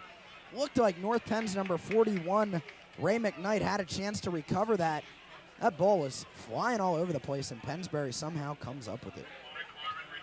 Here's a replay of that kickoff, and we'll see if we can pick up the hit that caused the fumble. Here's this onside or squib kick. Oh, it looked like he just plain old slipped. Almost worked out well for the Knights. Big hit right here. Looked like Sidanon might have caused that fumble. McKnight just kind of lost his footing before he could pick up the football. And it's 1st and 10 for the Falcons. They trail by 3 touchdowns, 21-0. Ball is at their own 48-yard line. Here's an option. Ball is loose, and North Penn has it. Mike Kapusta recovers for the Knights. As under pressure was the quarterback for the Falcons, Patrick Wells, looking for that pitch to Chris Schaefer. That just was not run well at all. Here's the replay. And it was too high. It was kind of thrown behind Schaefer, and he never had a chance at that, really. He did enough just to get his hands on it. Well, it seems like almost every North Penn game you come to, there's always at least 2 fumbles, and North Penn recovers 1, if not both of them. 1st and 10 North Penn, ball at the Pennsbury 45-yard line. They lead by 3 touchdowns, looking to drive the stake deeper into the heart of the Falcons. Kuklik in shotgun formation, trips to the right. He rolls right. He pump fakes. It's the out and up to Fitzpatrick. He is wide open. Oh, incomplete, just overthrown by Kuklik. Just maybe 2 or 3 yards in front of where he needed to throw Fitzpatrick, and man, he was wide open. Let's take a look at this play, and you'll see Kuklik.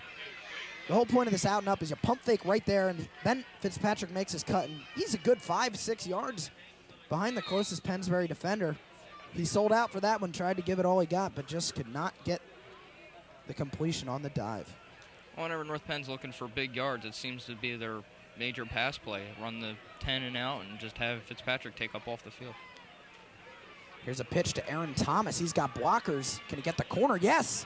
He cuts up and is thrown out of bounds by the Pennsbury defense, picking up 9 or so yards. He's close to another North Penn first down. There is an injured player. Unfortunately for North Penn, it is Aaron Thomas. Yeah, he wasn't just thrown out of bounds, Kyle. He pretty much got slammed. Let's take a look and see if we can pick up where Thomas got knocked out of bounds. He really landed hard. That was a great stiff arm right there, though. Oh, it was a cheap shot almost by number 7, Jim Romano. He was in bounds, but when a player's going out of bounds, you let him go out of bounds. There's no need for lowering the shoulder on a guy when he's just trying to get out of bounds. In the NFL, that's a 15-yard penalty. I mean, is it legal? Yes. Should it be done? No. That's just a cheap shot there by Jim Romano looking to get a lick on Aaron Thomas, and he knocked him out of bounds.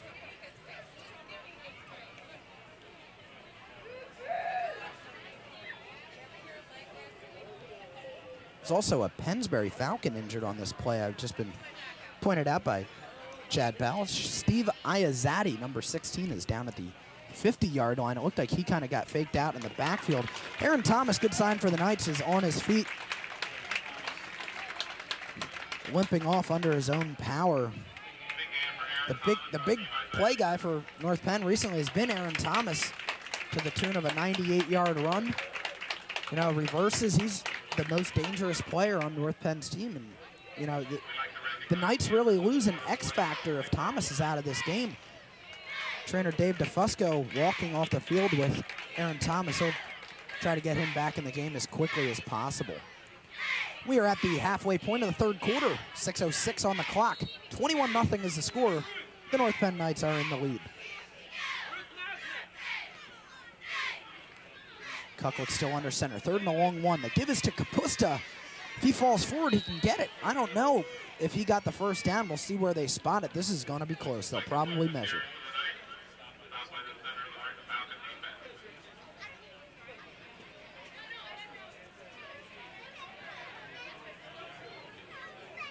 They aren't even going to measure. It's going to be 4th and short for North Penn. They'll go for it. Looking at that ball from here, Kyle, it looks awfully close. I mean, from here, it looks like it might be actually a first down. Yeah, I'm surprised they didn't even measure it to let them know how far they have to go. Well, it'll probably be a quarterback sneak, but you never know. They're going to split. Matt Hurts out wide to the left. They might change up formation. And they do. No wide receivers, so this will probably be either a quarterback draw or a pass play. It's a sneak by Kucklick, and he easily has the first down, moving the pile 2 yards. 1st and 10 North Penn at the 34-yard line of Pennsbury. So you saw North Penn kind of faking out the Pennsbury defense there. No backs in the backfield. Kind of have them hitting it might be a pass play, but they just run Clay Kucklick right up the middle behind the center, Dan Chang. Good blocking by Chang, and it's a first down for North Penn. Well, by taking everybody out of the backfield, it spreads out the defense and gives you a little bit more room up front. Good play calling by Coach Pettin. 1st and 10. 4 wide receivers for North Penn. Hurts and Johnson split out to the left, and it's Colinello and Fitzpatrick to the right. Stand-up pass, Colinello. He has blockers, and he gets about 7 or 8 yards up to the 26-yard line. It'll be 2nd and 2 for North Penn, moving the ball well into Pennsbury territory. Mike Colinello having a good game for the Knights, both the receiving and rushing. He started the scoring in this game with a 20-yard run of his own and picking up a nice reception there. 2nd and a very long one for North Penn. Clock running. 4:14 or so to go in the 3rd quarter. I think Colinello breaks his own record for the amount of times he's touched the ball. He has 4 tonight. Good sign for North Penn. Aaron Thomas back in the game, and he's set up in the near slot. North Penn trying to get the right formation. They don't want to have to waste another timeout here. Colinello finally gets up on the line. Inside reverse. Aaron Thomas. Flag on the play. That'll probably be holding as it was thrown by the umpire, as Corey Jackson has his helmet knocked off on that play. We'll wait for a signal from the official, but I can rest assured that's probably going to be a hold. And it is a hold. We'll see if we can pick it up on our replay. Well, you know what? It might be on Corey Jackson. He lost his helmet, and he also cost the team 10 yards from the spot of that foul. So that's an unfortunate break for the Knights and Corey Jackson. It looked like he kind of got beat, turned his man around, and kind of grabbed onto his jersey. So holding is 10 yards from the spot of the foul, and it'll be 2nd and 11. A lot different situation than 2nd and 1. Penalties have cost the Knights a couple points so far tonight. Well, I'll give Corey some credit trying to stay in there and just keep with the play without a helmet on. I mean, that's pretty dangerous to do. You get hit with those helmets, they hurt. Well, that's a testament to the character of Corey Jackson. He's one of those guys who gets down dirty in the trenches every night, gives a 110% effort on every play, and has done a good job stepping up for North Penn this year. Johnson goes into motion for North Penn to the far side. Kucklick in the shotgun. He will set up the screen. Oh my goodness, Heike Johnson got buried. Do they rule this an incomplete pass or a fumble? That should be an incomplete pass. It appeared to me that Heike Johnson never had control of that football. Waiting for a signal from the officials. And they rule it a fumble. I don't believe it. Let's take a look at this replay. And fans in Pitton aren't too happy about that one, Kyle. oh, there is no way that is a fumble. Heike Johnson barely had his 2 feet on the ground when he got drilled. A great hit. We'll take a look at that again if we can. I mean, there was just no way that is a complete pass. I mean, that's just not a good call by the officials. We hope that doesn't come back to haunt Heike Johnson and the Knights. Under 3 minutes to go in the 3rd quarter. North Penn up 21-0. 1st and 10 for the Falcons. Up the middle it goes to Tig Tigner, and he is met by Dave Koslow and Jeff Craig after a 2-yard gain. Here is that play again. Chad, this is not a completed pass. I mean, first of all, he doesn't have control. Second of all, he doesn't even really make the catch, and he just got popped. Well, third of all, the ball went forward. Correct. That's just, I don't know what the officials were thinking, but, you know, doesn't matter at this point as North Penn has relinquished the ball. 2nd and 7 for the Knights, for the Falcons rather, at their own 40-yard line. Here goes Schaefer up the middle. He breaks loose and is tackled by Heike Johnson across midfield to the 46-yard line of North Penn. A big gain by Chris Schaefer. Mike Landis was also in on the tackle for the Knights. So Pennsbury starting to drive against the Knights. Now that's the thing, Chad, these crucial calls that these officials make, Be it a measurement, as we saw last week against CB West, that sprung the Bucks to a touchdown. Here we see a controversial call that goes against North Penn, and Pennsbury picks up a lot of momentum with that. Here goes Romano, tackled after 3 yards up the middle by Breck Mengel Spurio and Mike Capusta. 2-yard gain sets up 2nd and 8 at the 44-yard line of North Penn. Final 90 seconds or so here in the third quarter. North Penn has the only score in this second half.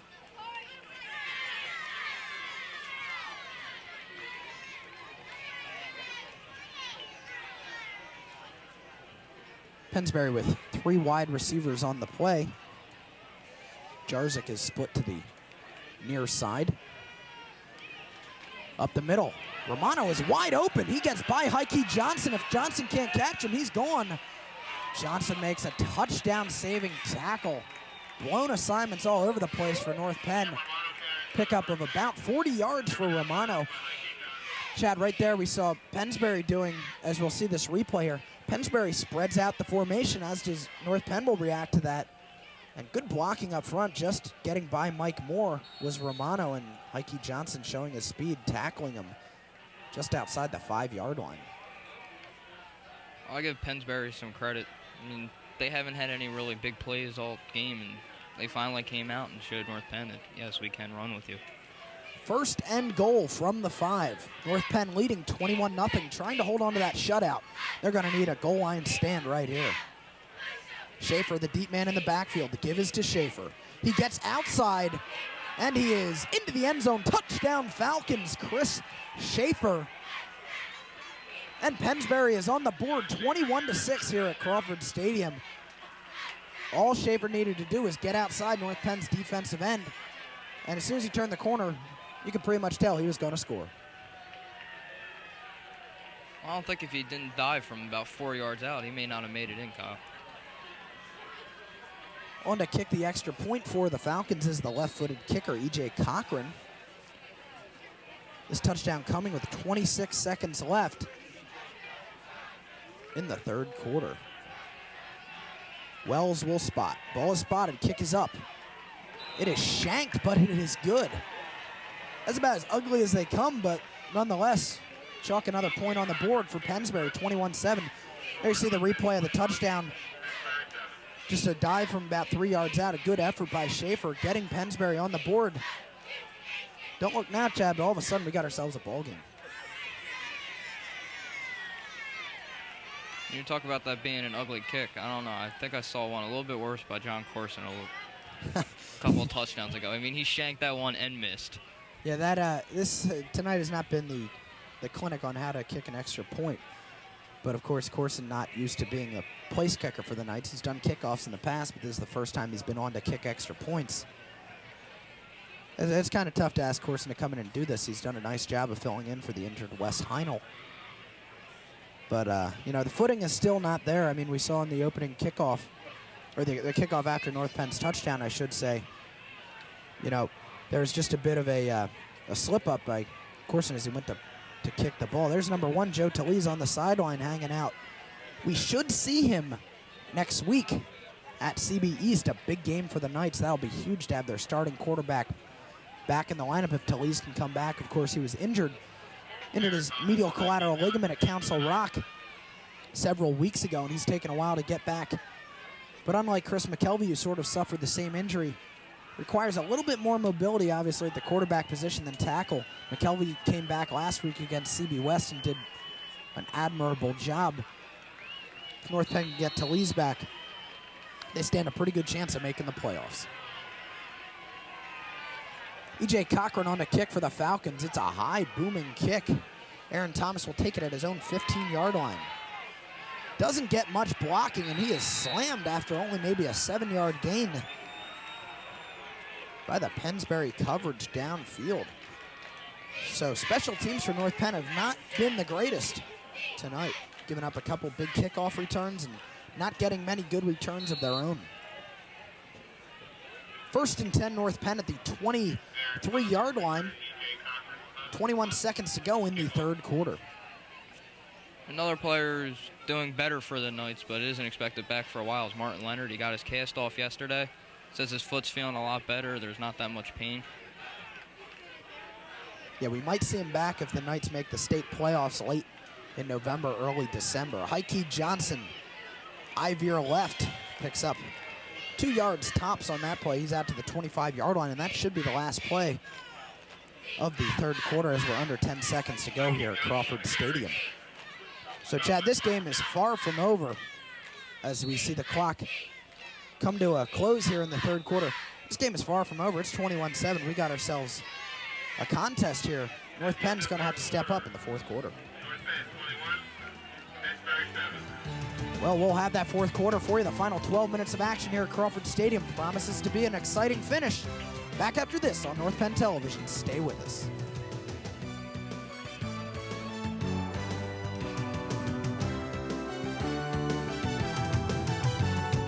Be cool about fire safety. If you don't want to get burned, be cool about fire safety. You got a lot to learn. Don't touch matches or lighters. Tell a grown up instead. You gotta have an escape plan, and you'll be a step ahead. Don't hide, go outside, get out the door and run. You gotta race to a neighbor's place and dial 911. You need smoke detectors that everyone can hear. How many smoke detectors do you have in your home? Count them. Remember that where there's fire, there's gonna be a lot of smoke. Fall and crawl and cover your mouth, so smoke can make you choke. Be cool about fire safety. If you don't want to get burned, be cool about fire safety. You got a lot to learn. We know we can count on you to do what Smokey says. Don't play with matches, that's not cool. Only you can prevent forest fires. Welcome back to Crawford Stadium, 21-7, North Penn in the lead. They have 2nd and 7 from their own 25. Here goes Heike Johnson, he spins, ball is loose. Oh my, I don't know who's gonna have this one. Big pile on it, I believe Pennsbury indicating they have the football. And they do, oh my, this is unbelievable, Chad. Turnovers killing North Penn along with penalties. Yeah, it's a very bad break for North Penn. Well, coming into this quarter, Heike Johnson had 18 carries for 135 yards. North Penn 219 yards of total offense. Let's take a look at this replay and see where Heike Johnson loses the ball. He just came out and kind of tried a spin move, try to get a little bit of extra yardage, and a good hit by, I think, Pennsbury's number 31 on that play. Mike Gankars knocks it loose. Here's a draw up the middle. Koslow meets him. That was Schaefer. After only about a 2-yard gain, he's sent back to the turf of Crawford Stadium. 21-7, Pennsbury threatening here after picking up a turnover on that first play of the fourth quarter. We hope that that doesn't come back to haunt North Penn, as that controversial call on that fumble, if you want to call it that, on a supposedly incomplete pass that Pennsbury picked up and marched down the field and got their first touchdown of the game off of.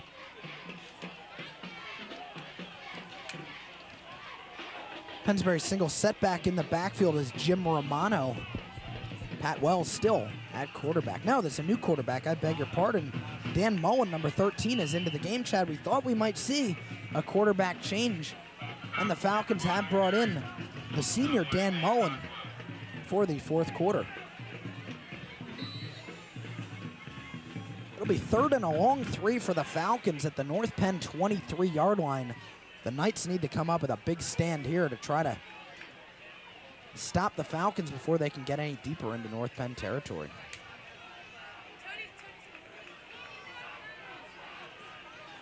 In the backfield is Tig Tigner and Jim Romano.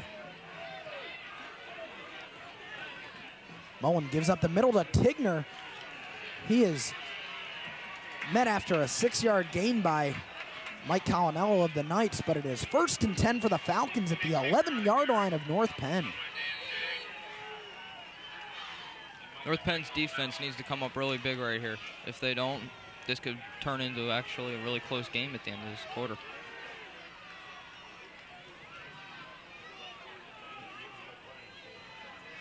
Backs in an open set for Pennsbury, Tigner and Romano. Handoff goes to Romano, wrapped in the backfield by Kapusta and dropped by Moore. Good play by North Penn's defense. Loss of 2 yards on the play, 2nd and 12 for the Falcons. Well, also one thing we haven't seen North Penn's defense doing too much this game, Kyle, is coming up and making these big gang tackles. Yeah, there are 3, maybe even 4 North Penn Knights making that stop. And, you know, we say this, Jed, gang tackling sends a message. It's intimidating. If the running back gets tackled by 4 guys, he's not going to want to come back the next play. Now Romano is the single setback for the Falcons. Handoff up the middle goes to him, and he is met once again. This time it is Mike Moore and Mike Kapusta. We talked about them. You heard from him on the pregame show. That is a wall of defense right there. Let's check it out. Watch Kapusta and Moore just double linebacker blitz. Boom. Moore gets him high, Kapusta gets him low, and that's a bottle of aspirin for Jim Romano right there. That's a big hit. That was a great call by Coach Pettin, pretty much expecting what Pennsbury was going to run. 3rd and 13 from North Penn's 14. Josh Jarzik, who's been pretty quiet so far tonight, is split in double coverage out to the left side. Here's a center screen. It goes to Chris Schaefer. Can he get in? He spins and slashes. Touchdown, Falcons. Chris Schaefer. Center screen executed to perfection by Pennsbury. That's how you run it. They kind of fake that stand-up pass out to the wide side. And lo and behold, the new quarterback comes in, Dan Mullen, and throws a touchdown pass on his first attempt. Well, the one thing North Penn's defense can't afford to do right now is get down on themselves. They have to stay very positive. E.J. Cochran on to kick the extra point to make it 21-14. We'll see if he can get this one up and through without as much difficulty as the last time. Ball is spotted. Kick is up. And it's good. 21-14. Pennsbury back within 7. Let's look at this center screen executed to perfection. Just a wall of blockers, and you notice they did a good job of staying within the 2-yard area of the line of scrimmage as Schaefer stumbled into the end zone. A lot of times on screen passes, especially the center screen, Chad, you see the linemen sometimes break early and go downfield. Now, usually what the running back will do when he catches that ball is he'll kind of say go or something like that to let the lineman know that the pass has been completed. Then they can go downfield. And he just had to make maybe 1 or 2 moves down to the goal line, and he outran Dan Chang into the end zone. And we got ourselves a real tight one right now. I don't imagine Pennsbury will be attempting an onside kick here with over 8.5 to go here in the ball game. That's plenty of time to stop North Penn if they do so and get the ball back. They have all 3 timeouts left. So it really falls back on North Penn's offense now. They need to get the momentum of this ball game back. Best thing they can do right here is get a big kickoff return out of Aaron Thomas or Heike Johnson, who are standing at their 15-yard line awaiting this kick return.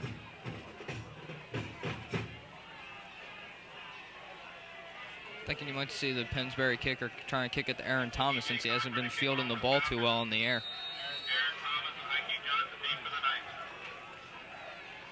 You might even see a squib kick here. I mean, there's a good 25 yards between the second line of North Penn and the deep men. Here's Cochran's kick. It is a squib kick. Oh, this is placed perfectly. Taken on several hops by Heike Johnson. He's going to try to come up the middle. And he does. Oh, he was 1 step away from breaking that one out to the 37-yard line. Smart idea by E.J. Cochran, but it backfires as Heike Johnson gets North Penn into good field position at the 38-yard line. 37-yard line, rather. Well, if Heike didn't get tripped up, Dan Mullen, I think, might have made that tackle, which is very unusual seeing a quarterback, especially your starting quarterback, on your kickoff team. Let's quickly take a look at this squib kick and pick up the return. Now, this was placed wonderfully by Cochran. And then Heike Johnson picks it up and runs. We're going to pick up action now as Kapusta goes up the middle and falls forward for about a 4-yard gain. 2nd and 6 for North Penn at the 42-yard line. North Penn will be content to run that ball to Kapusta for 4-yard gains all night.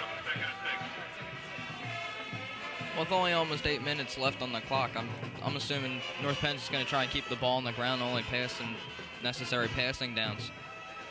Try and eat up as much clock as they can. Under 8 minutes to go now. 21-14, North Penn in the lead. Aaron Thomas goes in motion to the far side, backs in a split set. Kapusta trying to fall forward for the first down. He is stopped, but not tackled by a bunch of Pennsbury defenders. On top of that pile was number 94, Will Applegate. Third and about 2 yards for North Penn. At their own 45-yard line. Key play here for North Penn, trying to get a first down in this short yardage situation. We might see him go to the bootleg, Chad.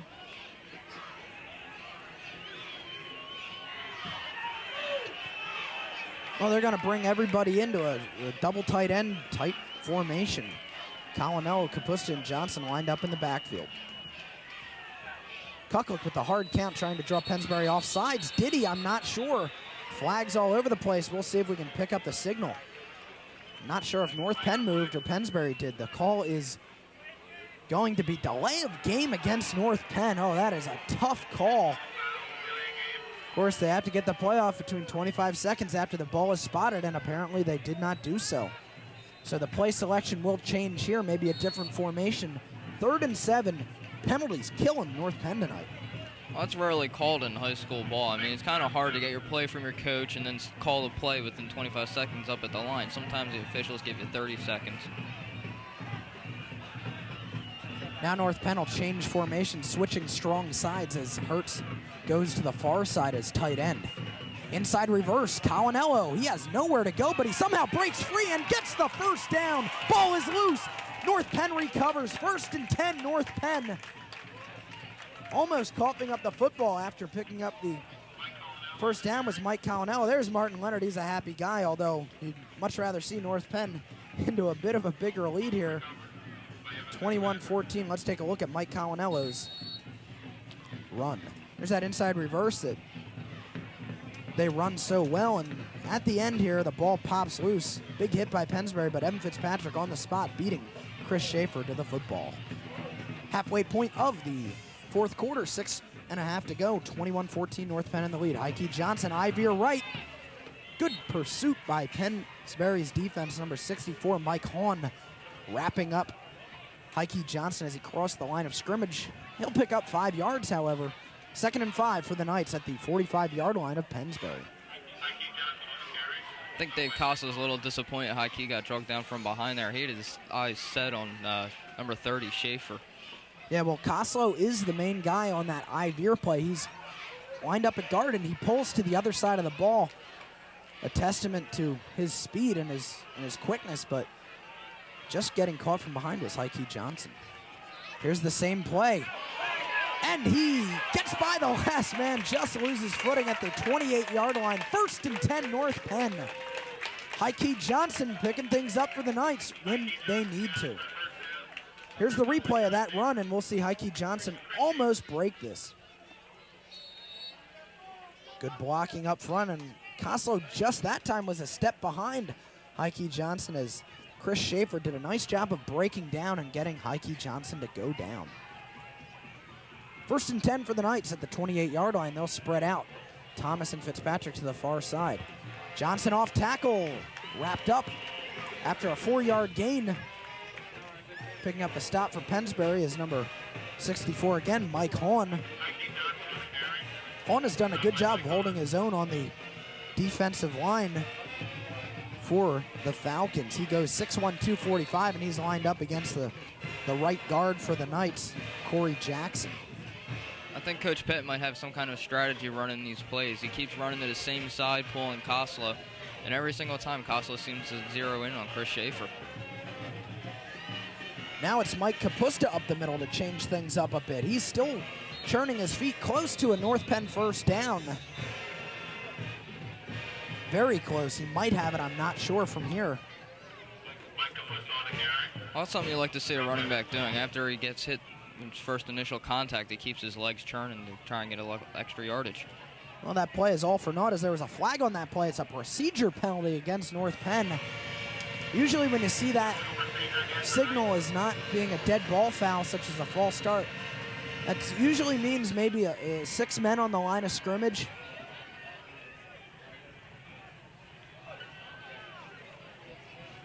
Couldn't read the lips of the official there, but it appears to be just maybe an illegal formation, not having enough guys on the line of scrimmage. So once again, North Penn goes from a 2nd and 4 to a 2nd and 9.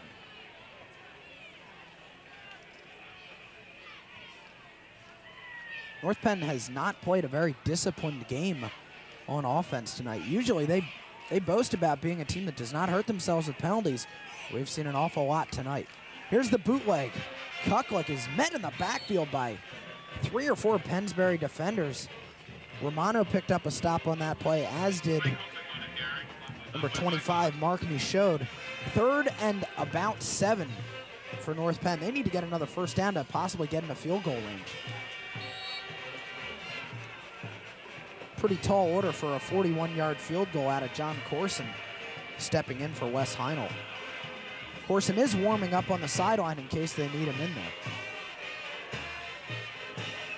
Yeah, just you said that, everybody cleared about a 6-foot space. Kapusta lined up in the slot. Mikey Johnson 7 yards deep as the single setback, double tight formation.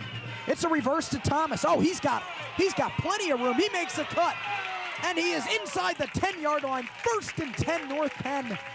Great call by Coach Pettin, and great execution by North Penn, giving them a crucial first down. Clock stopped just under 3.5 to go in the 4th quarter. Let's look at Aaron Thomas's reverse. And great blocking up front.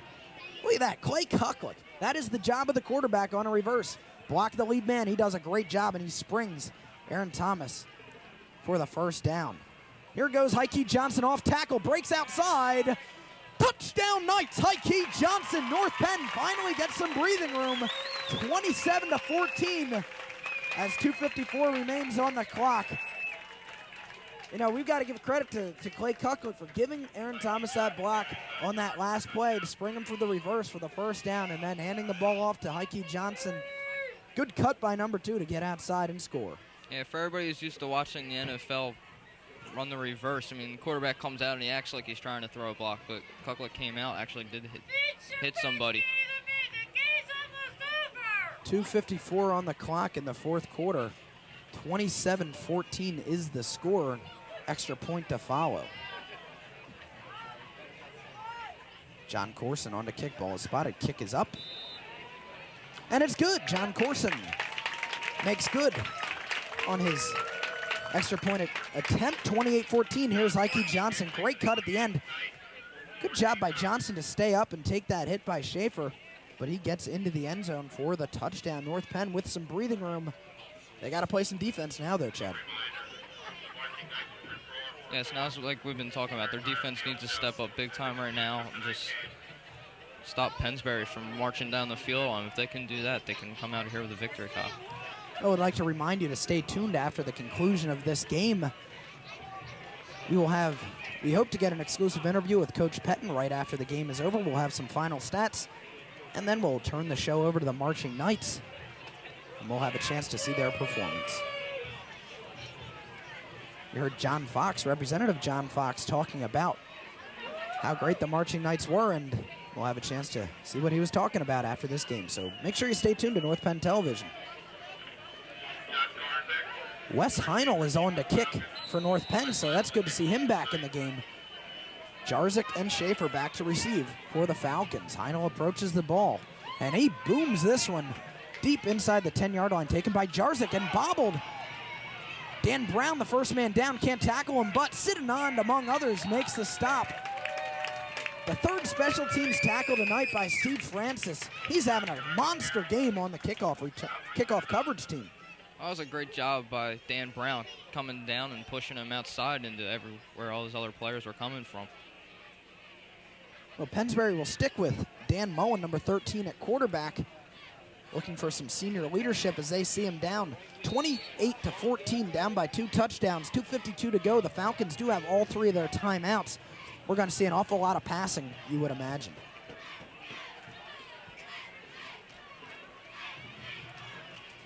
Mullen, three-step drop, throws the quick out. Oh, good play by Clay Kucklick, reading that drop. And, you know, that was very dangerous for Pennsbury right there. You saw Mullen do the three-step drop, and he threw that blindly. He didn't even look.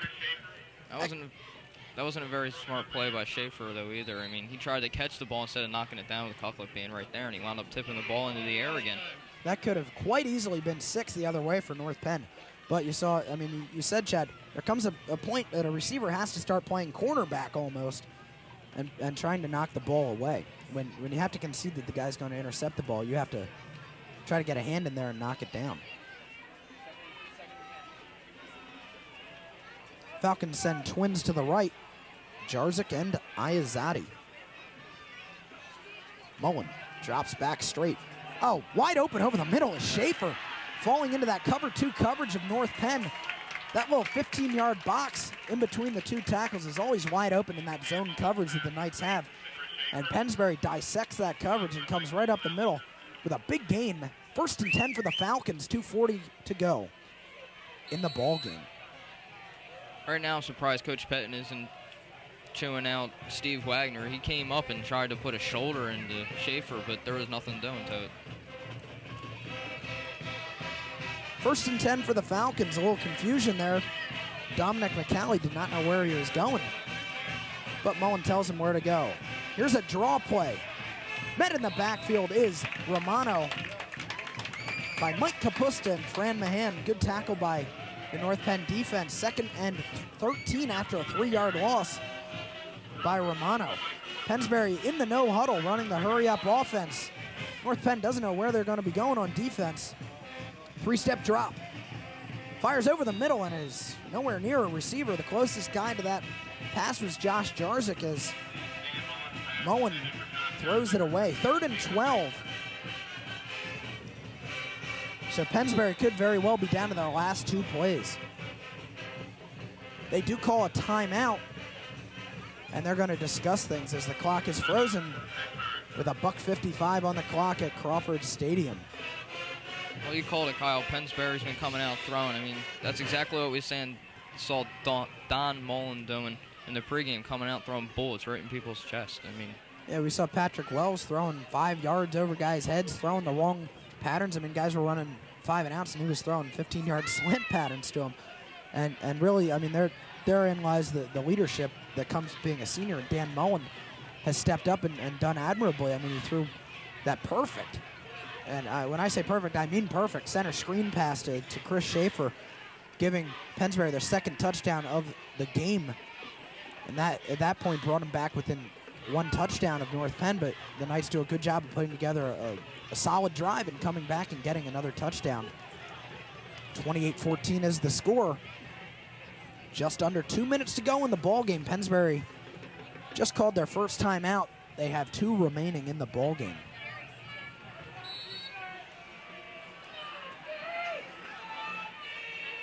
Romano and Tigner in a split formation in the backfield. Mullen drops back. Under pressure, he throws it away. That won't be grounding because he had a man right in front of him, Schaefer, but Mike Moore is down for the Knights. That is not a good sign. Let's take a look. And the Knights brought the house here, Chad. Moore, Craig, and plenty of others. They just ran our quarterback right off the screen, it seems. But Mike Moore is down for North Penn. That's not a good sign. He has been an anchor of the defense this season. And we saw a highlight package of him in the first part of this game during our pregame show. And really, North Penn can't afford to lose Mike Moore, especially at this juncture in the ball game. With the most crucial play of the ball game, a 4th and 12 coming up for Pennsbury. He will have to leave the field for 1 play. He appears to be all right, just kind of hobbling off the field on his own power. And the crowd gives him a well-deserved round of applause. He appears to be indicating his left arm, shaking it out. Might have just gotten hit in the funny bone right there. Well, that wasn't too much respect shown by Pennsbury there. While North Penn's player was down on the ground, they pretty much huddled right around him and didn't let the Flesh go in there. Well, here we go, 4th and 12. If Pennsbury doesn't get this one, this ball game's, for all intents and purposes, over. Minute 52 to go in the game. Over the middle it goes and dropped. Oh my goodness, Jim Romano drops the football and North Penn catches a break there. Romano was wide open and he had plenty of room to run if he had caught that pass. That's what we were talking about earlier. I mean, Mullen's been throwing a great ball all day, but Pennsbury only seems to have 2 players that can really catch the ball. Yeah, you know, I mean, we saw Josh Jarzik in the warm-ups. He was pretty much hauling in everything thrown in his general direction. He caught the first pass of the game, and to my recollection, he has not caught a pass the rest of the ball game. North Penn with 1:48 on the clock will have to get a first down here as Pennsbury has 2 timeouts that they will use. Heike Johnson lowers his head. He's still going. Oh, my. Picks up close to 10 yards. Great run by the junior running back. Pennsbury not calling timeout. I'm kind of surprised by that. That was a great block by Dave Kloss on Mike Garnowski. He just came up and shoved him 5-10 yards back down the field. I mean, he just kept rolling backwards. Well, Pennsbury calls their 2nd timeout, freezing the clock with 1:26 to go in the ball game. North Penn leads 28-14. Just a reminder once again to stay tuned after the ball game. We'll have plenty more action for you here at Crawford Stadium, starting first with an interview with Coach Mike Pettin of the North Penn Knights.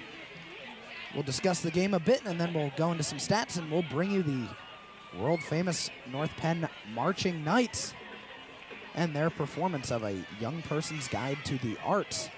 All following this game, which appears to be pretty much wrapped up for the Knights, here on North Penn Television.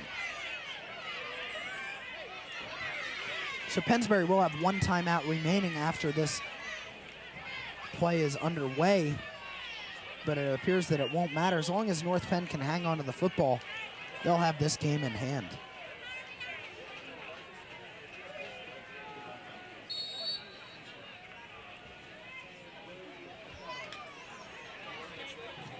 (28-14) North Penn up by 2 touchdowns. They have Mike Kapusta lined up in a split formation in the backfield. It's Clay Kucklick on a keeper. He is hammered after picking up the first down. Making the tackle is Rob McLarnon. And it is 1st and 10 North Penn. Pennsbury signaling for a timeout. And they get it. That is their final timeout. So after this, North Penn will just let the clock run. There's 1:17 to go in the ball game. Chad, you got to hand it to North Penn. I mean, they struggled throughout the game with penalties, a couple turnovers here and there, but they came back and did an admirable job here early on in the 4th quarter to kind of settle the score and get the momentum going back in their direction. That drive that they put together after picking up the fumble was really special. I mean, they were only leading by a touchdown at that point, and they managed to get another touchdown, and here they are, 28-14, appearing to be well on their way to 6-1 in the Suburban 1 Power 10.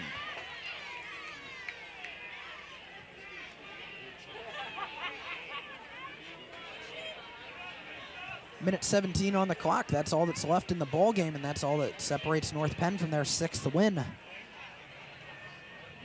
as they will probably just run the ball up the middle or just kneel on it. They have no intention of trying to score here. Backs will line up in an I formation. It's Kapusta in front of Mike Landis. Aaron Thomas is split to the right side as Colinello and Fitzpatrick are on the left. Here goes Mike Landis off tackle. He is thrown down to the ground after about a 3-yard gain by Pennsbury's Anthony Fiorelli, who is slow getting up after that play, but he appears to be all right. Into the last 60 seconds here at Crawford Stadium. 2nd and 7 for North Penn at the Pennsbury's 32-yard line. It looks like North Penn's going to run one more play, and then after that, I wouldn't be surprised if they just kneeled on the ball to kill the clock. Well, they got to hurry up here, Chad. I mean, they're about to get a delay game penalty. They've taken several seconds trying to get this play in, and the back judge is about to throw the delay of game flag, and you heard the whistles, and he just threw the yellow hanky in the air, and that means delay of game against North Penn. Doesn't really matter, though. 5-yard penalty, 2nd and 13. And North Penn will probably just run one more play, and that will bring this game to a close. I don't know, Kyle. North Penn might have gotten that play off. I mean, as soon as he pulled out his flag, the ball was being pitched out by Kuklik there. Well, luckily for North Penn, that comes at a point in the game where it doesn't really matter, whereas it seemed they were picking up those penalties on like 3rd and 2 plays in the middle of the ball game when they're really important. And North Penn into their safety formation to kneel. You can't even see Aaron Thomas, who's the deep man for North Penn. Kuklik takes a couple steps back, takes a knee, and that should just about do it for the North Penn Knights. They will improve to 6-1 in the Suburban 1 Power 10, sticking in 2nd place behind CB East and CB West in the league. Pennsbury will fall to 1-6 as North Penn rolls to a 28-14 victory before a big crowd here at homecoming at Crawford Stadium. A beautiful night for football, a 180-degree turnaround from last week's monsoon against CB West. So that's it from Crawford Stadium, but be sure to stick around. As we said, we'll try to get that interview with Coach Pettin. We'll talk about some stats, and then we will have the North Penn Marching Knights after this short break on North Penn Television. Final score, 28-14. And back after this on North Penn Television.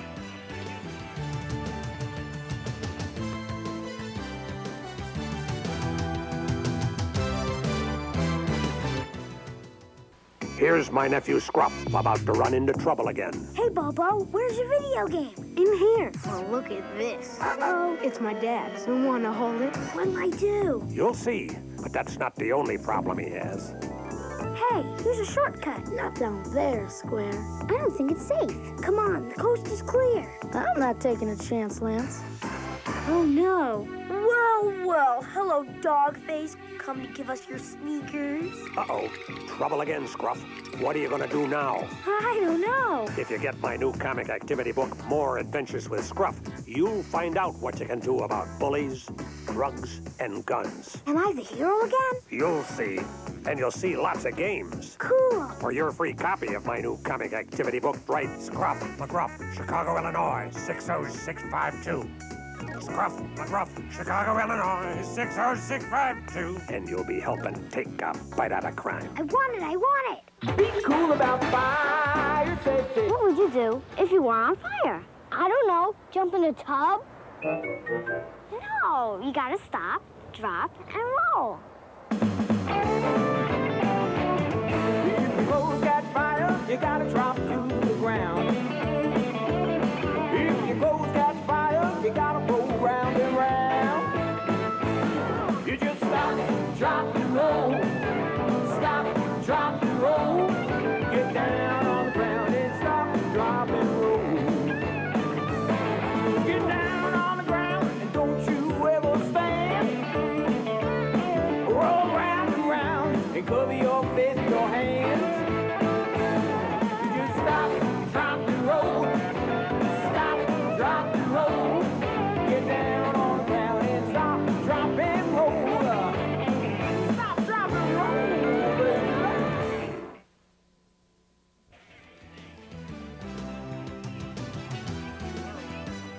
Welcome back to Crawford Stadium. The final score here tonight, 28-14. The North Penn Knights over the Pennsbury Falcons by 14 points. Right now we're joined by Coach Mike Pettin Jr. of the North Penn Knights. Coach, it's a little closer tonight than you would have liked probably. Yeah, but that's the way football goes sometimes. I mean, when you put the ball on the ground or some breaks don't go your way in this league, to be a championship football team, you got to win close games or games that when the other team comes and takes their best shot at you. So I'm proud of the way the kids handled themselves tonight. We had some adversity. We did make some errors at some times, but we're human. And I'm just proud of the way when we could have packed up our tents when they cut it to 21-14. And just let everything fall apart. But our kids bounced back and we took care of business. Now, the penalties tonight really seem to hurt you guys at some crucial situations. Yeah, and that's that's something we're going to have to take a look at the film and evaluate what was going on, and it's just something we got to coach our kids up, and it's not it's kind of rare for us. I think we've gone through the beginning part of the season without a lot of penalties, but that's another form of adversity. You don't want to put yourself in those situations, but sometimes that happens. I'm just pleased that we were able to respond and get out of this with a win. You guys got a big game out of your offensive line, especially on that last scoring drive after you picked up that turnover and marched right down the field to get a little bit more breathing room. Sure, and that's been our go-to group all year. I mean, we're going to have the backs with Aaron and Kapusta and Clay and Heike, but it all starts up front. And I'm sure when we look at the film that we'll see that those guys obviously made some mistakes, but for the most part, I'm sure we racked up a ton of rushing yards, and it's a tribute to those guys up front and Coach Beck. Next week, CB East, it's a big showdown. How do you prepare for the Patriots? Well, it's a matter of getting involved with the videotape and looking at last year's film and getting a feel for them. It's we'll prepare for them like we've prepared for everybody else. Come into Monday, off a Sunday coaches meeting with a pretty good idea of what we want to do offensively and defensively and special teams wise. Present it to the kids, watch our film, and it's a work week for us. Okay, Coach, congratulations on your win tonight. Best of luck next week. Thank you, Kyle. Okay. Chad, let's quickly take a look at some of the final game stats for tonight. Pennsbury, number 13 Mullen, went 2 for 6, surprisingly, with all the passes he threw for 29 yards. Wells passing 2 for 7, 5 yards, 1 interception. Tigner went 9 carries for 55 yards. Total yards for Pennsbury, 154. For North Penn, Johnson, 25 carries, 181 yards. Colonello on 3 carries, 42 yards, 1 touchdown. Gucklick 5 for 10 with 17 yards. And a really nice touchdown run. And 1 interception. North Penn total yards was 415. Well, Chad, that nice run by Clay Kucklick, as you said, was our play of the game. Let's take a look at it. A bootleg executed to perfection. And he is gone untouched into the end zone. A good job of faking to Heike Johnson, I should say. And that's our play of the game. Once again, our final score from Crawford Stadium, 28-14. North Penn comes away with a victory against Pennsbury. Our director of North Penn Sports is Bob Gilmer. Thanks to our statisticians tonight, Eric Henkels and Al Poblano. For Chad Powell, I'm Kyle Berger. So long, everybody. Stay tuned. Marching Knights are next.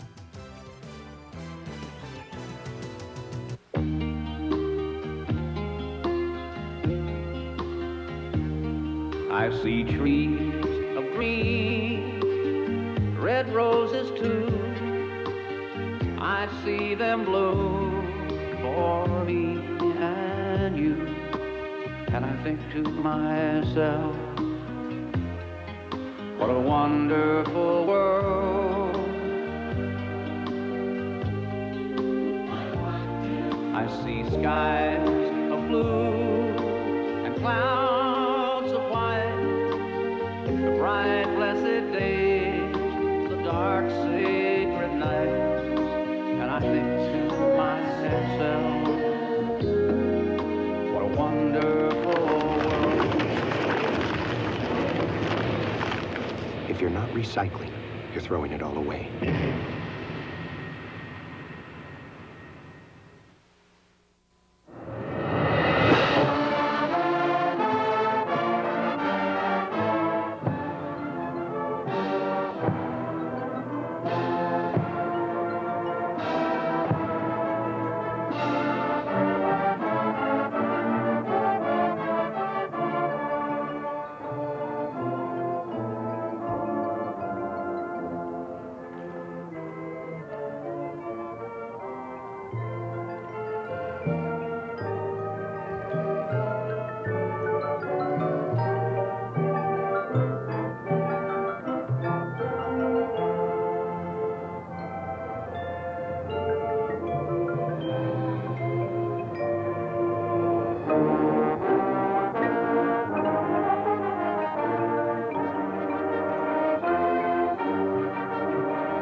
Thank you.